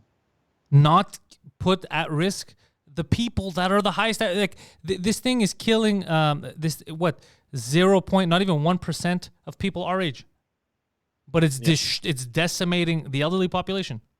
And that's where you put it. That's insane. I agree with you. 100%, doesn't make any sense. At the same time, when your hospitals have zero capacity, you need to make space. Yeah. But then what I'm saying is, what's the point of, because you're talking about people that would survive that could survive 99% of the time without the help of hospitals, right? You're talking about taking care of them and risking the lives of people that you're going to end up killing them. And that's what they did. It was mass graves. It was just... Well, look what happened here, okay? Because they could have put them in hotels, by the way. Yeah, they could have done 1,000,001 things. They could have paid, just keep them in hotels if they're not, That's what Greece did. That's what Greece did. That's what Greece did, of course. They had a couple hotels open. It was like an emergency thing, and they were sending them there. Yeah, because Greece is like, well, what the fuck? I'm going to put them in an old folks home. What am I, crazy? That's who's at risk. That's absurd. But look. And this idiot killed these old people, and CNN doesn't want to cover it because his brother's on the fucking network. Same thing happened here. I mean, not to that extreme, but same thing happened here. Yeah, they killed the old people. I agree. But no, the difference here is that they got resources to the senior citizens. Of course, the shit had hit the fan already. Yeah. Remember, the army moved in. They came in to help out certain seniors' residences. I mean, they brought resources to these places because you can't bring them in the hospitals, man. I mean, especially when they're packed. You can't bring them anywhere. Yeah. So you have to find a solution where you bring help to those people over there, which is, they tried to do that over here. In certain cases, it kind of worked. Like here we had a couple of old folks homes that ended up having 100% infection rate, but here the reason why it's not viewed as a mass murder like Cuomo is because here they weren't like, all right, if anybody's sick with COVID, put them in old folks home, let the old folks die. That's not what they did. Here it's because they were understaffed. People in the beginning got infected. They didn't know how to handle it, right? And then they added resources, tried to help out, but it was too late. It was spreading. There were mistakes done over here too, Pantelis, because don't forget that there's seniors residents that belong in the same chain, if you want, the same kind of umbrella, the same company, and you had personnel going. Yes, from one. That was the problem here. Yeah, but that's not the same. Yeah, you're 100% right because they were understaffed, so they're sharing personnel. That is not the same as sending in purposely infected people to murder old people. It's not the same thing. Like that's, even Greece. The fact that they had the wherewithal and just the presence of mind to be like, no, let's just rent out hotels, because if we can't kill people, just put them in hotels so they could rest up instead of sending them to the old people that will die. So and Greece is a small country, just the fact that someone there that we never faced anything like that could have the wherewithal and the thought to think, all right, let's play this safe. What's the real danger? Who's really at risk? And then you have this guy who's just like, fuck it, bro, put him in the old folks home. To me, that was absurd. That was crazy and unforgivable to kill all those people for no reason. Yeah. Yeah, and it makes sense. I mean, look, your hotels are closed anyway. I mean, they're not running. You're paying them, so you're giving them business as a government. You're like, here, we'll pay you, So you'll run your hotel. You can very easily use one room for every 3, for example, so you can keep the distances there. I mean, yeah, it's definitely a solution. And you can't say New York doesn't have hotels. Fuck. That's all they have. And especially since at that point, the hotels were being emptied, right? They were empty because people weren't traveling. They weren't working, yeah. No. He did not have that. But this is the problem with the media, right? When they want to portray someone as a hero, they were making it seem like he was the hero governor and he helped out. Remember this shit? And he did so well. Like, what the fuck are you talking about? He's so stupid. Because if this was an accident, if he's like, oh, fuck, that's a good point. I shouldn't put a fire next to flammable liquids. If he's that stupid and this was an accident, then he shouldn't be in that position right now. And if it was on purpose, he shouldn't be in that position right now either. There's no, well, it was an accident. You can't accidentally kill this many people and not have any repercussions. There shouldn't be a position of power in any country that you can get away with something like that. Because if you or me had made a decision as a director of a hospital or something, I would have been canned. They would have been, you know what I mean? Something would have happened. I would have been on trial. Like, what are you doing, dummy? Was this on purpose? Was it stupid? Either way, ignorance is not an excuse. Right. I wonder if there's a similar situation happening in any other state. I heard about that in New York. Yeah. I only heard about it in New York. I don't know. I want to say for sure, but no, you never know for sure. Maybe it didn't happen anywhere else. Maybe it was just New York. But I hear about it in New York. It was a lot of people. And New York, I think it looks worse because they had so many other options. Like you said, hotels, schools. But the hotels alone would have been able, because there's so many that were empty. Bring them to Jersey hotels too. Anyways, that's why I don't like that guy at all. And a lot of people don't even know about this. You know that, right? Because they just watch one news source and they're like, this guy handled it great. New York barely has infections. Where are you getting your news from? No, New York was the epicenter. They were the epicenter, yeah, exactly. Yeah. California managed it fucking superbly, but now, I mean, the second time around, I mean, they've been fucking up. But first time around, California was doing amazing. Yeah, California. I do think it was fucking crazy. I think the weather does help. In what way, though? Like sunshine, heat, health-wise. Oh, yeah. Okay, yeah. I think it does help in some way with your immune system. Well, this is the problem now, right? We're going into the second wave. I mean, look, like I said, in the worst time of the year for us. Yeah. By the way, sorry, just a little side note. In New York City, there is 672 hotels operating with 122,000 rooms. Rooms. Yeah. So. And that's New York City. Yeah, we're not talking about fucking sending them over to Jersey, fucking Long Island. There's got to be a hotel. I mean, look, the cases over here, I mean, they seem to be stable. I mean, the last week, but I mean, I had a doctor on last week's podcast, and he was telling me that this wave is probably going to be worse than the first one. I mean, that's what he's projecting. The worst thing for me is that winter is here, and I don't know about you guys, but I go into this mini depression every year. You know what I mean? Like, everybody. November comes in, and I just drop. I can't. The darkness at 4:30 fucks me. Yeah. It affects me, and I'm okay. I mean, I don't go into, I'm not clinically depressed. It's just, but there are people that really get messed up. Okay. Just normally in wintertime here in Montreal, Quebec.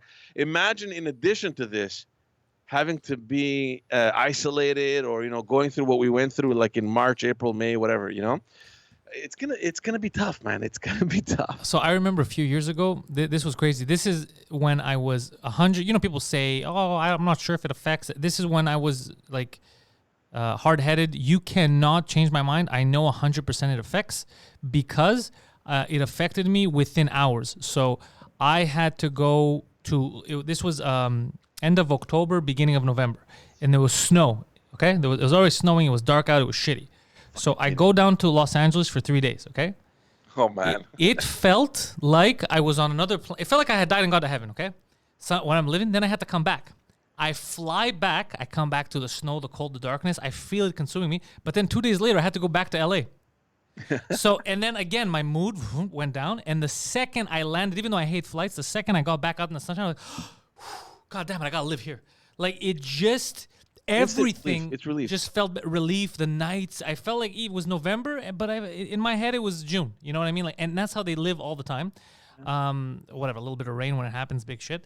But it completely changed my mood, the atmosphere in my brain. You can't tell me otherwise. It 100% affects you. Absolutely, man. I agree with you 100%. Look, I admit it. I go through it. I mean, from November until maybe end of February or beginning of March, it's like I'm down, man. It's like I can't. I cannot handle. The cold doesn't really bother me that much. I mean, you dress up, it's fine. It's the fucking snow that pisses the shit out of me, man. I just more the cold. I'm not going to cold, but also the darkness. Yeah, that too. I mean, especially, you forget about us. I mean, we have very, irregular kind of jobs. I mean, forget about it. Like, imagine having a consistent job, like, you're 9 to 5, where you have to wake up like at 7 to get ready. You don't see the sunlight for a couple of months. You don't see the sun. You By wake the up, way, it's dark. It's crazy how it works with time, like depending where you are, because you'd think New York would be, but New York doesn't have it as bad as we do. New York, they're a bit further down. Yeah, their winter isn't as harsh.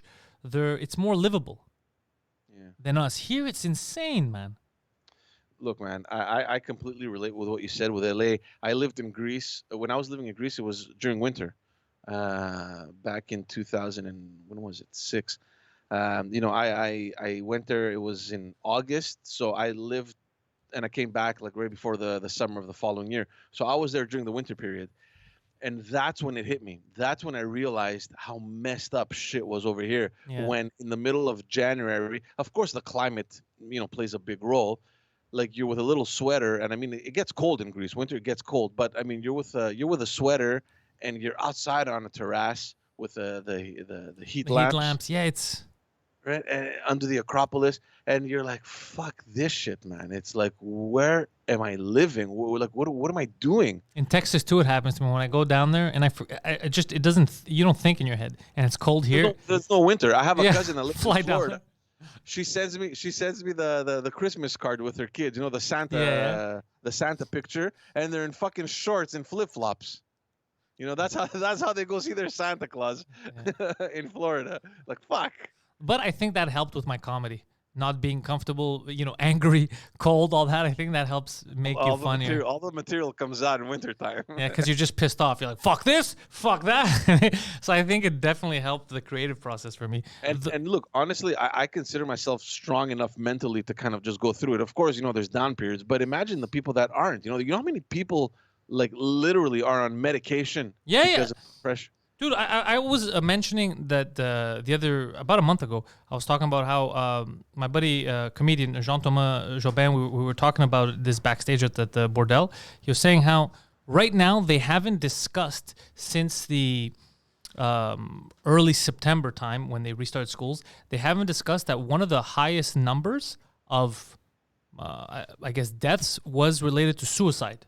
Throughout this whole time, and that the winter is impending, and he goes, they haven't spoken about it now. He goes, are they going to speak about it in the winter? Because already in our winter months here, the suicide rate spikes. This is without a pandemic, without a lockdown, without our highest unemployment rate in the longest time. Imagine now, lockdown, no job, your relationship went to shit, you can't go out, it's dark. It's a recipe for disaster.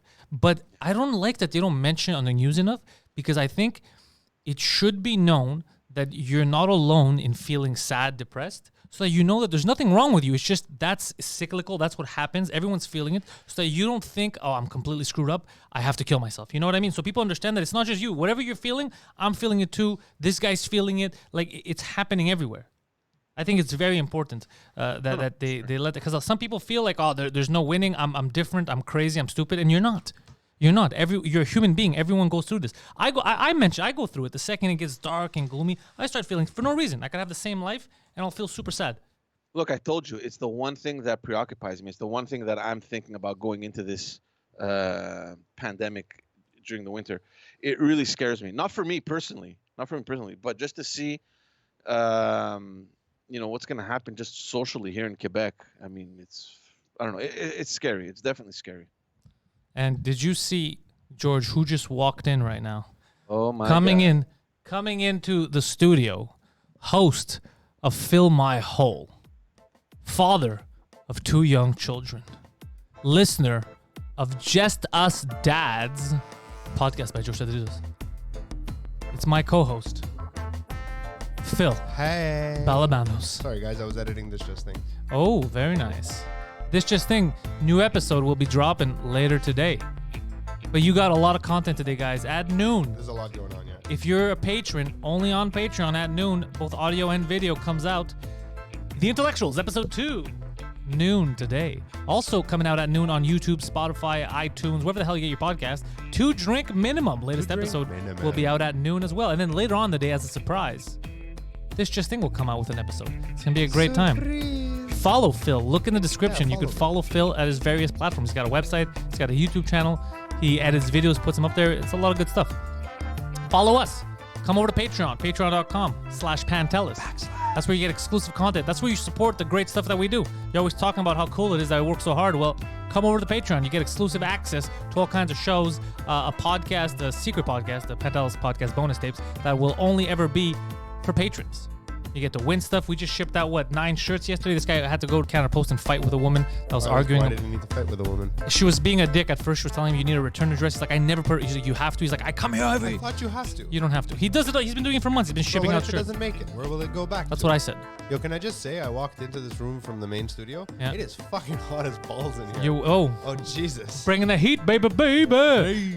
So, head over to patreon.com/Pantelis. Head over to panteliscomedy.com to see all the stuff I'm doing. Subscribe. You could sign up for my podcast on Spotify, Google, wherever the hell you're getting it. And don't forget George Sadrizos over here of the morning show. He's bringing us the news. He's got a podcast called Just Us Dads, where he gets he gets on the mic alongside fellow fathers of children, and they discuss various ways that they physically discipline their children, but without leaving a mark.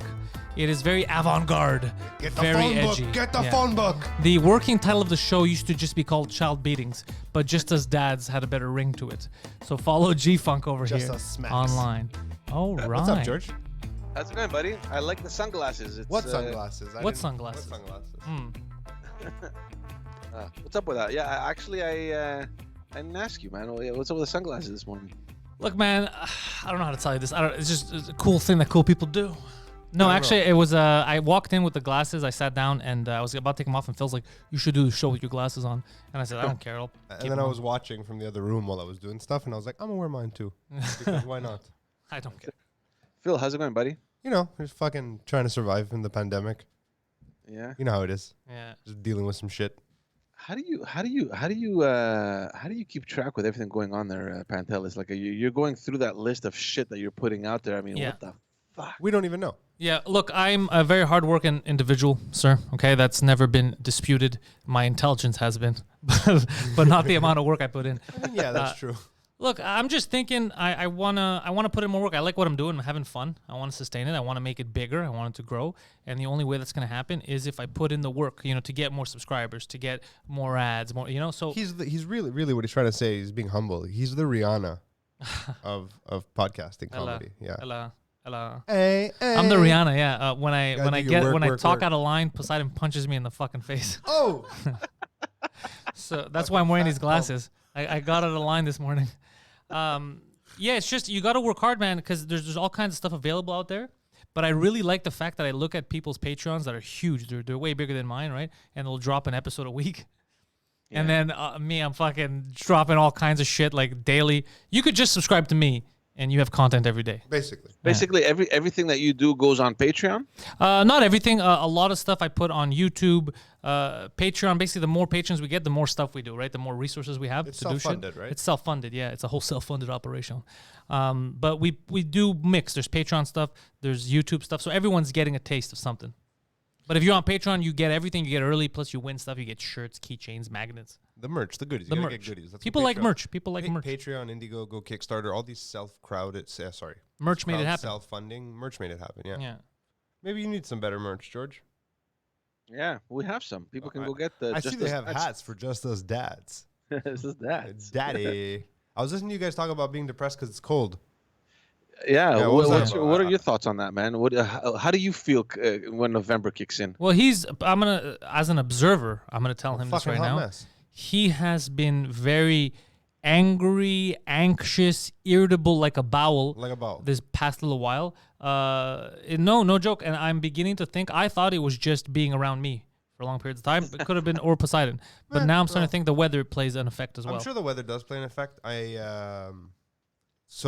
Because I heard you talking about LA. When I was traveling back and forth to Florida once a month, You felt the difference. I didn't even feel the winter. I was like, winter, fuck winter. I didn't even have winter boots last year. I was gone so often. Yeah. And how did you feel mentally? Fucking fine. Yeah. Plus, he was away from his family for a bit, so everything helped. Well, look, jokes aside, being around kids is stressful. Like, you feel shitty when you're away from them because you feel guilty and you miss the little fuckers. And then when you're with them, you feel like and shit. you're You have like, to look at fuck, them. man, when am I leaving again? No, it's not. No, but it is a break. Like I wouldn't want to be the parent who got left behind while I was away in Florida fucking shooting jets for a week. Sounds like a shitty experience for my wife. Yeah, my wife. My wife, yeah. Oh, but it's important to break like. You need to wintertime break the over, cycle, You gotta break it. You gotta break it in two here. Yeah, I mean, you should break that you kid know, in two, bro. Eh? What? Well, now we're not allowed to George. travel, so Yeah, there's that. I know. I should have been in Texas right No, now. but jokes aside, the last couple of weeks I've been fucking. I used to get anxiety attacks years ago, and I haven't had them in years, and they completely went away when I started traveling often. I mean, partially because I had to be okay, but the last couple of weeks I'm a fucking hot mess. I've had anxiety attacks during this show, yeah. like just all of a sudden, Yeah. and like where I feel like I can't breathe. Like I got to deal with this shit. Is that a koboloy? It is.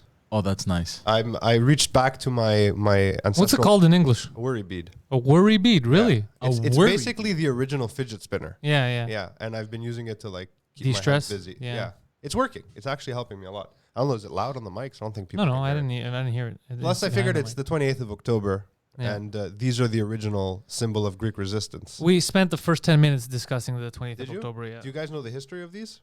No. So No. all like Eastern cultures, Islamic cultures, and the Catholics have beads like this. Yeah. They are all tied to religion. It's Not always, us. It's for praying. Yeah. So Greece is the only culture that has them, just because. Just to fuck around. Just to fuck around with. I used to bring one to school in high school because I thought it was cool, and everyone was Jewish in my school. Like, what the fuck are those? I'm like, it's like a game. You drop. They're like Greek Monopoly. Like, wow. Yeah, that's the Greek dumbest Monopoly. thing I've ever heard. Quick Monopoly. Why is it all about balls? And I like this one. Vag actually brought me this one. It has a camera on it. Oh, Cool, look at right? that. It's not a real camera. It's just a little That's what you think. little pin. Yeah, I mean. Because I saw G-Funk looking at you like, oh, that's a tiny camera. No, it's this photographer from Greece. It's like he gives them away if you go to a store to buy prints. Yeah, brought them nice. back. But yeah, no, I've been fucking anxious as fuck, and the weather's not helping. Now the weather doesn't help. It's the man. darkness. The darkness is I mean, coming. I believe Yeah. in a thing called love. I Yeah. listen to the rhythms of my heart, but it's the darkness. So did you edit all the episodes of this just thing that we got to put out? No, I got halfway through Halloween. Oh, I've said too much. Okay. And I was like, fuck, I'm going to go into the show for a bit. Okay. Like, they're talking about being crazy because the weather changes, so I'm in. Yeah, that's. That's right up my alley. But it's Did you so, call for a specialist? But I don't like the suicide thing and the mental health was stuff. reading about the suicide It's a stuff serious last night. thing. They have to talk about it more because I talk to fans that tell me, oh, it's good that you brought it up Why the fuck are we wearing because sunglasses? It just occurred to me that I feel really weird. oh, I'm Mine way are too dark. I'm way too. I've committed now. Okay. So that they tell me thank you for bringing it up because I feel that way and because I have nobody to talk to, I assume it's me, and then that just drives me suicidal? spiraling. Yeah, it drives you spiraling because you think, oh fuck, I have a problem. It's me. It's me. It's me. It's me. What were you saying, Poseidon? Finish. I want to talk about the suicides. Okay, yeah. So because you only think it's you, you feel alone. That just adds to the depression. Like I remember when Bell was saying, "Let's talk for mental health." And Yeah, stuff. yeah. The good, like Bell sucks dicks, and they don't course. care about people or their mental health or their workers. But George. But the reality is that is actually a good thing to talk about, to let it out there, so that absolutely. you know that you're not alone. So then you realize, like, okay, it's the human condition. It's part of this. It's cyclical. We could fight it together. And instead of assuming I have a problem, oh, I'm fucked, and then you feel different. You know? Yeah, I see what you mean. What were you gonna say, Poseidon? Because I have a bunch to say. So just you know how they're saying the survivability rate of this virus and everything, it's 99 point whatever percent. Yeah.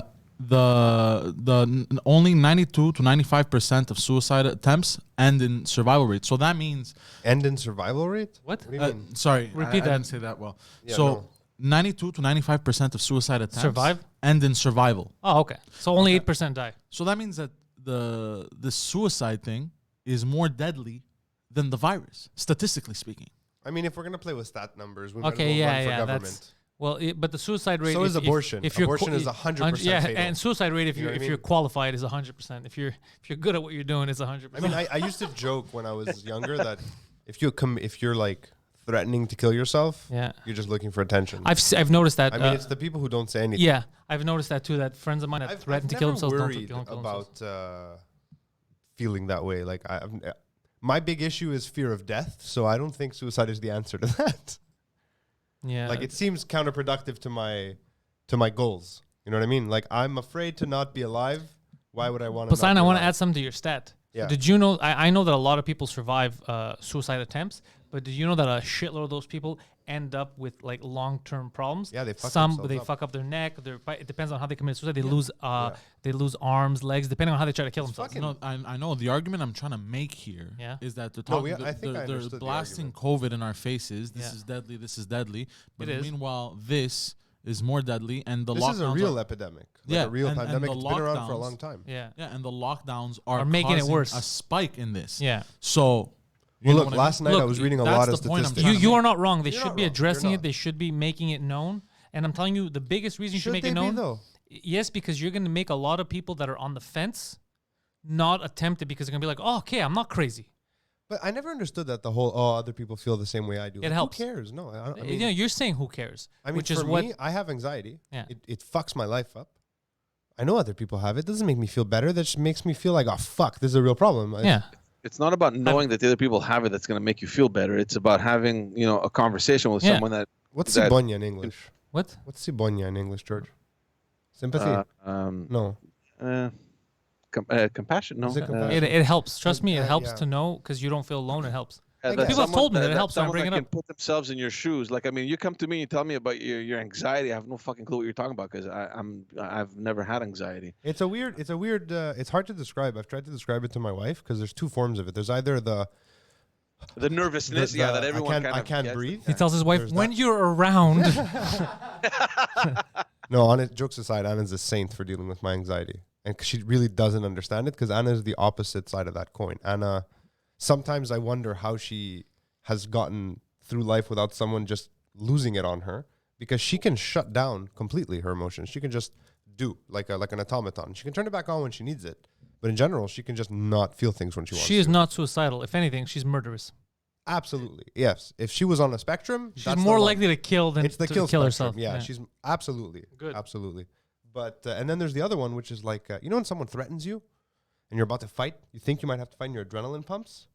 There's that version of it too. It's like this nervous But adrenaline. I think everyone kind of has that, right? Everyone Well- does, but when it gets out of control and you can't bring me it and down, me and Poseidon have a friend who has been threatening to kill himself repeatedly for the last couple of months. And we try to help. We rush over there, this and that. And then about a week ago, I basically yelled at the guy because I was like, you know what? I feel like you're fucking with me. Like, I had a friend like that once. just because I haven't tried killing myself or I haven't thought about, I should kill, it doesn't mean that I can't read into what you're doing right now. And I feel like I understand people enough that I know if someone's bullshitting me or not or trying to take advantage. And I feel like he was trying to take advantage for sympathy because he would just make you rush over there. Be like, oh, this is it. I'm going to kill myself. Oh, this is it every fucking day. But he wasn't really even attempting. He was just pretending. So I yelled at him.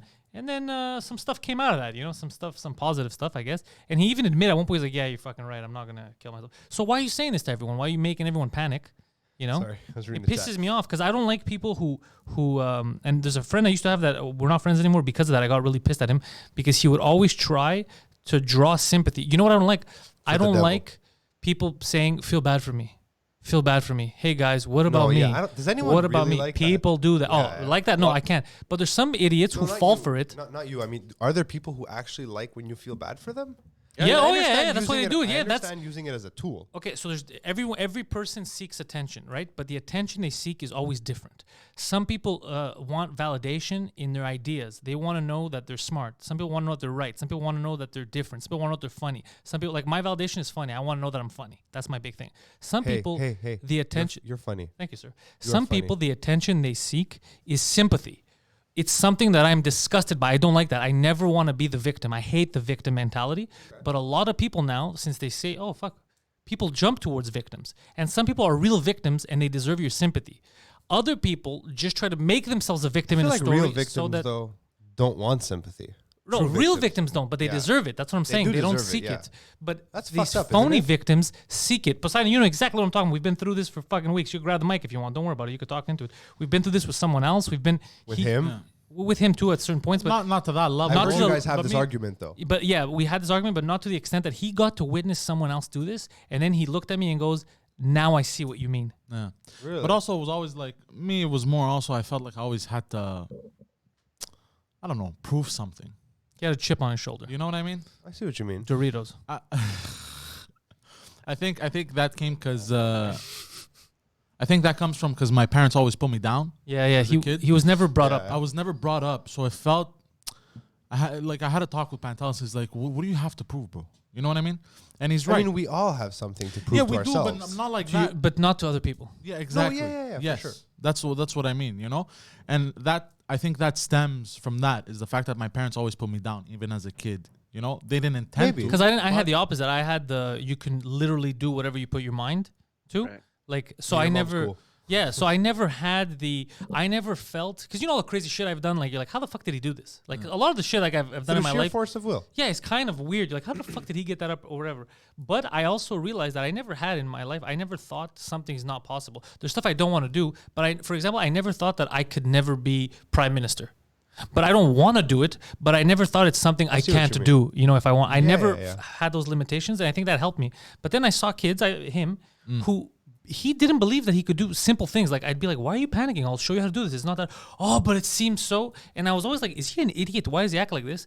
And then the more I looked at it, it has nothing to do with him being an idiot, which you're still an idiot. But it just has to do with the way, the way when he was young, That he was little Mike chuckle just not. his laugh. But the way he was brought up was very.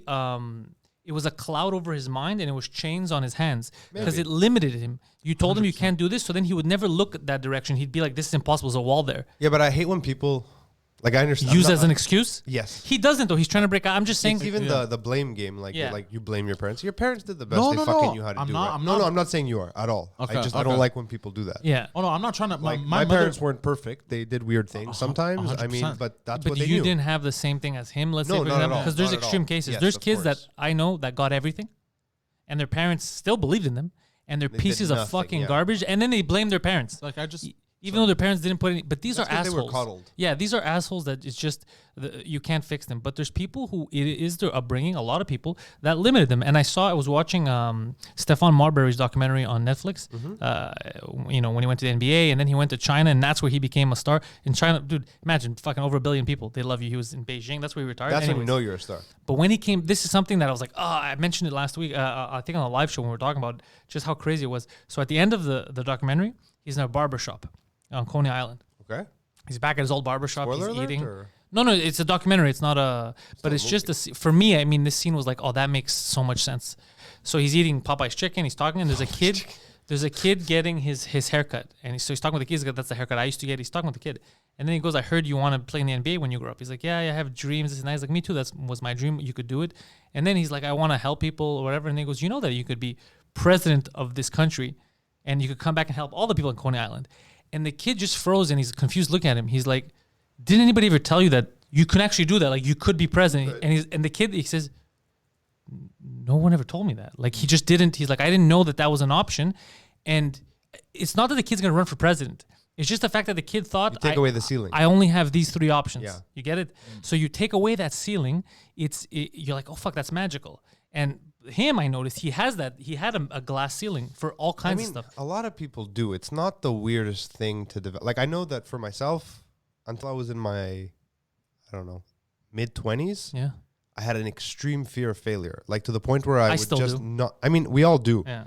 But to avoid it, I would not do things. Oh, that I don't do. No, I still. I would only like partially give myself to something, so I could say, well, I didn't give it my all. Like I used to do it in school. Yeah. I never studied. I know comics like that. Yeah, I mean, it's a pretty easy coping mechanism if you're relatively intelligent. The reason I failed is because I really didn't give it my all. So Exactly. I'm not a loser. I Yeah, know yeah, comics yeah. that professional open micers and that's the excuse. Yeah, I mean, but after Xenospace changed me a lot. Like undertaking such a huge. A lot of responsibility. It was a big responsibility, but it was also a huge success and a massive failure at the same time. Yeah. Right? Like it gave us what we needed, but it never made me any money. It just caused me grief. A lot of grief. But and now we're here. Like so, like maybe the rent. I think that's what's causing me all this anxiety. That we have to pay rent? We have to fucking pay rent. No, I think that's I think that's par for the course. I think it's just general. A lot of undertakings. The holidays are coming. There's a pandemic. You got kids. We're working on stuff. What's gonna happen with business? Or is everything gonna shut down? Are we allowed to film? Are we not allowed I mean, to it's film? all right under the surface. You know what I mean, Yeah. George? I forgot you were here for a second. Like it's just right under the surface. So it just fucks with shit. Like, I mean, I'll get it under control. It's annoying until I do. Like, I don't know. I just want to do what I want to do and not have to worry about shit. Not worry about like, oh, I feel panicked. Well, more money, more problems, and it's the same thing with. You got more money? I ain't got no more money. No, I'm saying You making more money? No, it's am I making more money? It's someone he was telling me yesterday that one of the things that people forget is that even Warren Buffett, like okay, we're not rich, but I'm saying even Warren Buffett, he accomplished one thing, but then he has other problems. So you know, even money problems, he'll have different money problems than us. Yeah. You know what I mean? Yeah, So of course. what I'm saying is everyone's dealing with something. Yeah. Basically, the way the book explained it is You never get out of it. Yeah, life is basically a series of problems that you continue to solve. Yeah, you contain some of them, you solve other ones. Yeah. Because it's Yeah. never gonna. You know what I mean? What book is that? The Book of Poseidon. The subtle art of not giving a fuck. Yeah, which I actually saw that at surprisingly- Winners yesterday, and I was like, "What is this? It's a book. very Random. good book. I've read 50 pages so far. How big of a book? Brag. Paperback size? Like I don't remember. It's a brochure. about 300. About He just keeps reading the same 5 pages over and No, over again. about Yeah, 50 200. pages, bro. about 250 pages. Oh, okay, all right. Yeah, Did you ever read those books I gave you? Any of them? I haven't had a the- chance. no. He read my books. I though. read that one. Well, the one that you gave me. I've been That was reading then. another This is one. now. Yeah, Because that Kazan on directing, Yeah. even though it's a book about a filmmaker's approach to directing, there's a lot of really interesting psychology in that. interesting. Very, very interesting. Well, Because right you have now to I'm- get inside of an actor's head, right? To like understand how they tick. Yeah, Like before I went to film school, I was a psych major. Psych. Like when I told the teachers that I was like fucking off and going to study film, he's like, "Oh, that makes sense. That's like a natural transition. That makes a lot of sense." Because both things are the same. You're studying the human condition, right? yeah. Sure, now I make yeah. commercials, so I'm using my powers for evil and getting inside people's heads and making them buy things. Disgusting. But I mean, I got to pay the bills. I bring great shame upon myself. I bring great shame to my nation. So, G-Funk, you've been quiet this whole time. Yeah, I'm listening to the wonderful 'Cause he's conversation mentally about healthy. Phil's psychological condition there. Yeah, I mean, he's not the worst. He's fine. No, I knew someone who had extreme anxiety attacks, like to the point, like you said, Phil, she couldn't breathe. It was really, really scary. Was it only when you were around? No, Well, No. I like every time I think I'm like, oh, I'm getting out of control. Yeah. I remember a friend of mine, who you guys know, but I won't say his name, who makes me look like the picture of mental health, and I'm like, yeah, I'm okay, The guy that blocked all of us? ish. Yeah. Yeah, he had like a nervous breakdown. Yeah. But I miss that fucker. But yeah, like I would see I how know he him? dealt with. You know him too, yeah. Yeah, you've met him. You've met him on set. okay. But yeah, like I look at that because you know the whole other people have it just like I do. Yeah. I'm a piece of shit. That doesn't help me. I want to know that there's people who Yeah. are worse off than me. For the record, That's what I want. in this on this podcast right now, people make fun of Poseidon. They think Poseidon's not evil. The No. closest person to evil that I know has to be Phil. For sure. Yeah. Guaranteed. I'm a couple bad days Phil- away from a sociopathic crime spree. Phil does not forget his immediate family, but Phil could not give a fuck about an external human life. That's not true. There's you. That's not true at all. Oh, come on, Phil. You don't. Seriously? Yeah, you don't care. I don't know why. You just don't have that. You're like, fuck it. No, it's not that. I mean, especially when I worked for the government, like Did you start to care? Or is that what I changed? started to care a lot more because I was dealing with the most marginalized members of society. Like I used to get in trouble because I would go out of my way to help them. because I thought it was so inhumane the way they were being treated. Like, How were they being treated? I mean, you're a new refugee. You have a cancer diagnosis, or you're pregnant, or something crazy, right? Yeah. Like for someone who's arriving in a new country, you barely speak the language. You show up at a CLSC, and some angry old Quebecois woman goes, "Prata numero tres, padontola," and you're like, "No habla," and they're like fucking yelling at you. What is that? Sit down, spick. Yeah, like they had literally learned siéntase, like, and that's how they use siéntase, siéntase, like the fucking Quebecois chicks. Ugh. And the Latino, like at the time, there was a lot of Mexicans coming through as refugees. So like they were like 90% of the people we're dealing with. So I tried to learn Spanish, at least enough to communicate with these people. And they were so grateful. I'm very happy to hear this because normally it's literally like you're like, I don't care. Like I'll tell you something. No, and I mean, I don't act as though I care, but I internalize, like I care, Okay. like I think about it. you care on the inside. But I only care enough that like if I can do something that's not gonna massively disrupt my whatever I'm doing, yeah. I'll help out. Like my dad, way better human being than I was. Yeah, Bill's a good I dude. told him a story which I shouldn't have because it was technically confidential about someone I had met, a refugee, coming through Greece at the time from Albania. It was, I won't get into the details because it's very personal, and like that poor woman's life was a mess, and she was here with her husband and her 2 kids. And Bill I told my stepped up? dad, my dad who's like, who will occasionally say like a very passively racist thing about Albanians. You know, he's that generation. Yeah. He went out of his way to like feed, clothe, and get them Yeah, a but Bill- better apartment, like for no reason. He didn't tell anyone. He just did it. He'd probably be mad that I'm even saying The it now. whole time that I know Bill, that's like the Bill that I've known.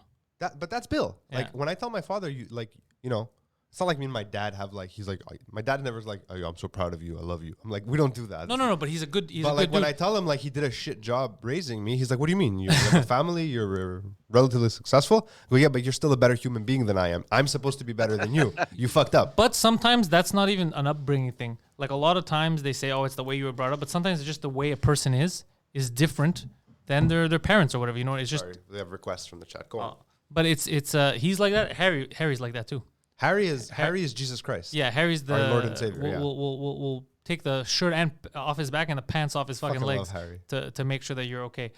There's some people out there that, but Harry is one of the people that I know that's like something else. Like it's like he'll put your well-being Above his before own. his, but really actually do it. And there's very few people like that. Well, people always tell me that you seem like an asshole. People who don't know you. Me? Yeah, like Yes, I am. not recently, but I am like a- I mean, in general, they're like, that guy's a scary looking motherfucker. I'm rude and And I always say the same thing. I was like, he'll give you the shirt off his back in the winter. He'll be naked. Don't tell him that. I know. No, he won't. He's a sweetheart. No, he won't. He He's a won't. pussycat. I will He murder honestly you. is. I will steal your shirt. Don't play games. Okay, Sure, do we he have stole thug mine. life? Do we have thug life on the slider? Can we Yeah. just bring it in? Don't.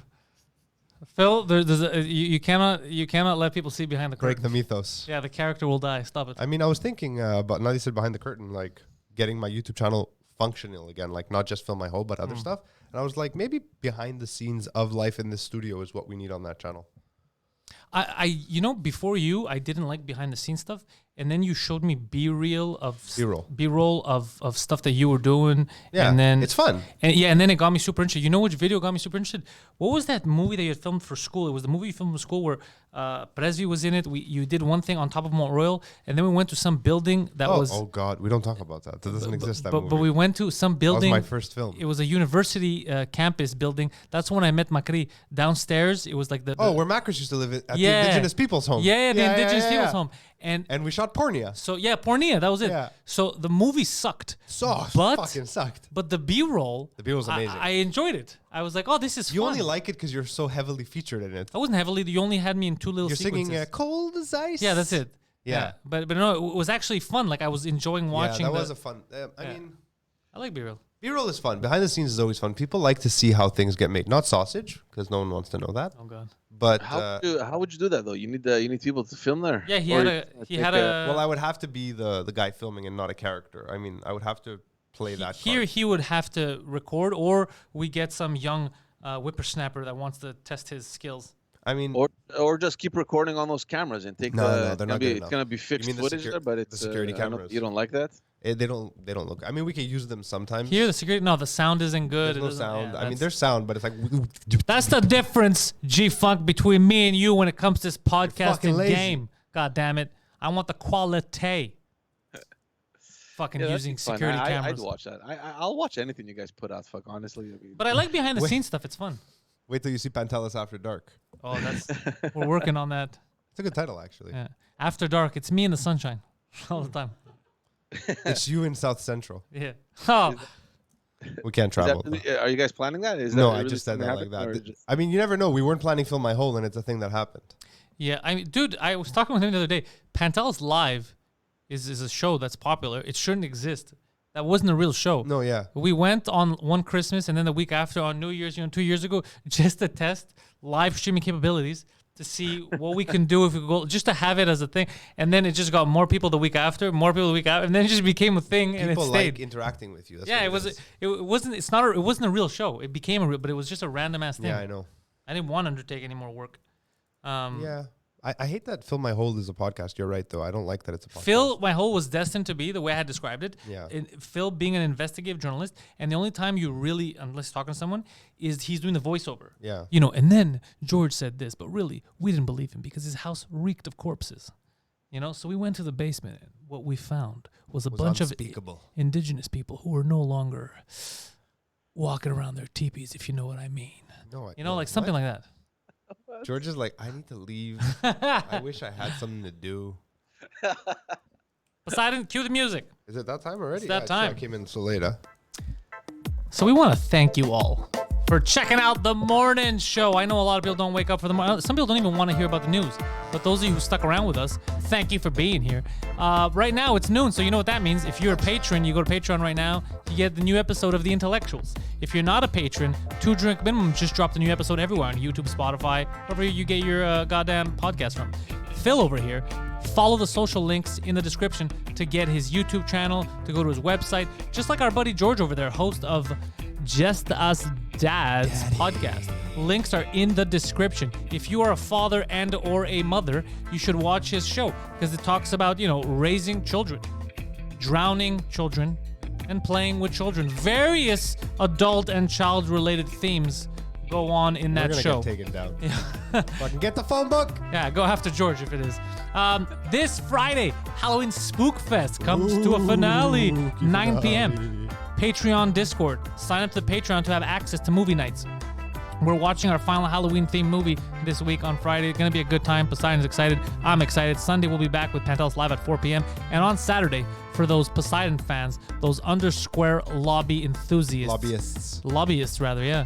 Poseidon will be live, 4 p.m. this Saturday, in bed with Poseidon. In the bed. Poseidon's podcast. For those of you wondering why doesn't Poseidon have a podcast, it's because you are buffoons. He has a podcast. It's In Bed with Poseidon. It is only available on Patreon, and it happens every Saturday at 4 p.m. from this very studio. Well, So there's head no over- bed, just for the record. There's no what? There's no bed. There's no bed here. It's, We it's a don't. metaphorical bed. It's a metaphor, but we don't let him do stuff like that in the studio. We Yeah, keep it's it clean. fucking weird. In fact, he Cloroxes and washes, disinfects everything after every podcast. Even Pantelis, he just stands there and he cleans it. He cleans me, he washes my face with a Clorox wipe. Fucking get the gooch. The Poseidon69, Twitter and Instagram to follow Poseidon in all of his antics. PantelisComedy.com for all the stuff that we're doing. Now, This Just Thing is dropping a new episode today in a couple of hours. It's a doozy. It's a doozy. It's a doozy. It's a doozy. And This Just Thing is also on this very channel on YouTube. So check out those episodes. So thank you all Multiple very times a much week. for listening, and go fuck yourselves. Have a good day. Yeah. Good morning.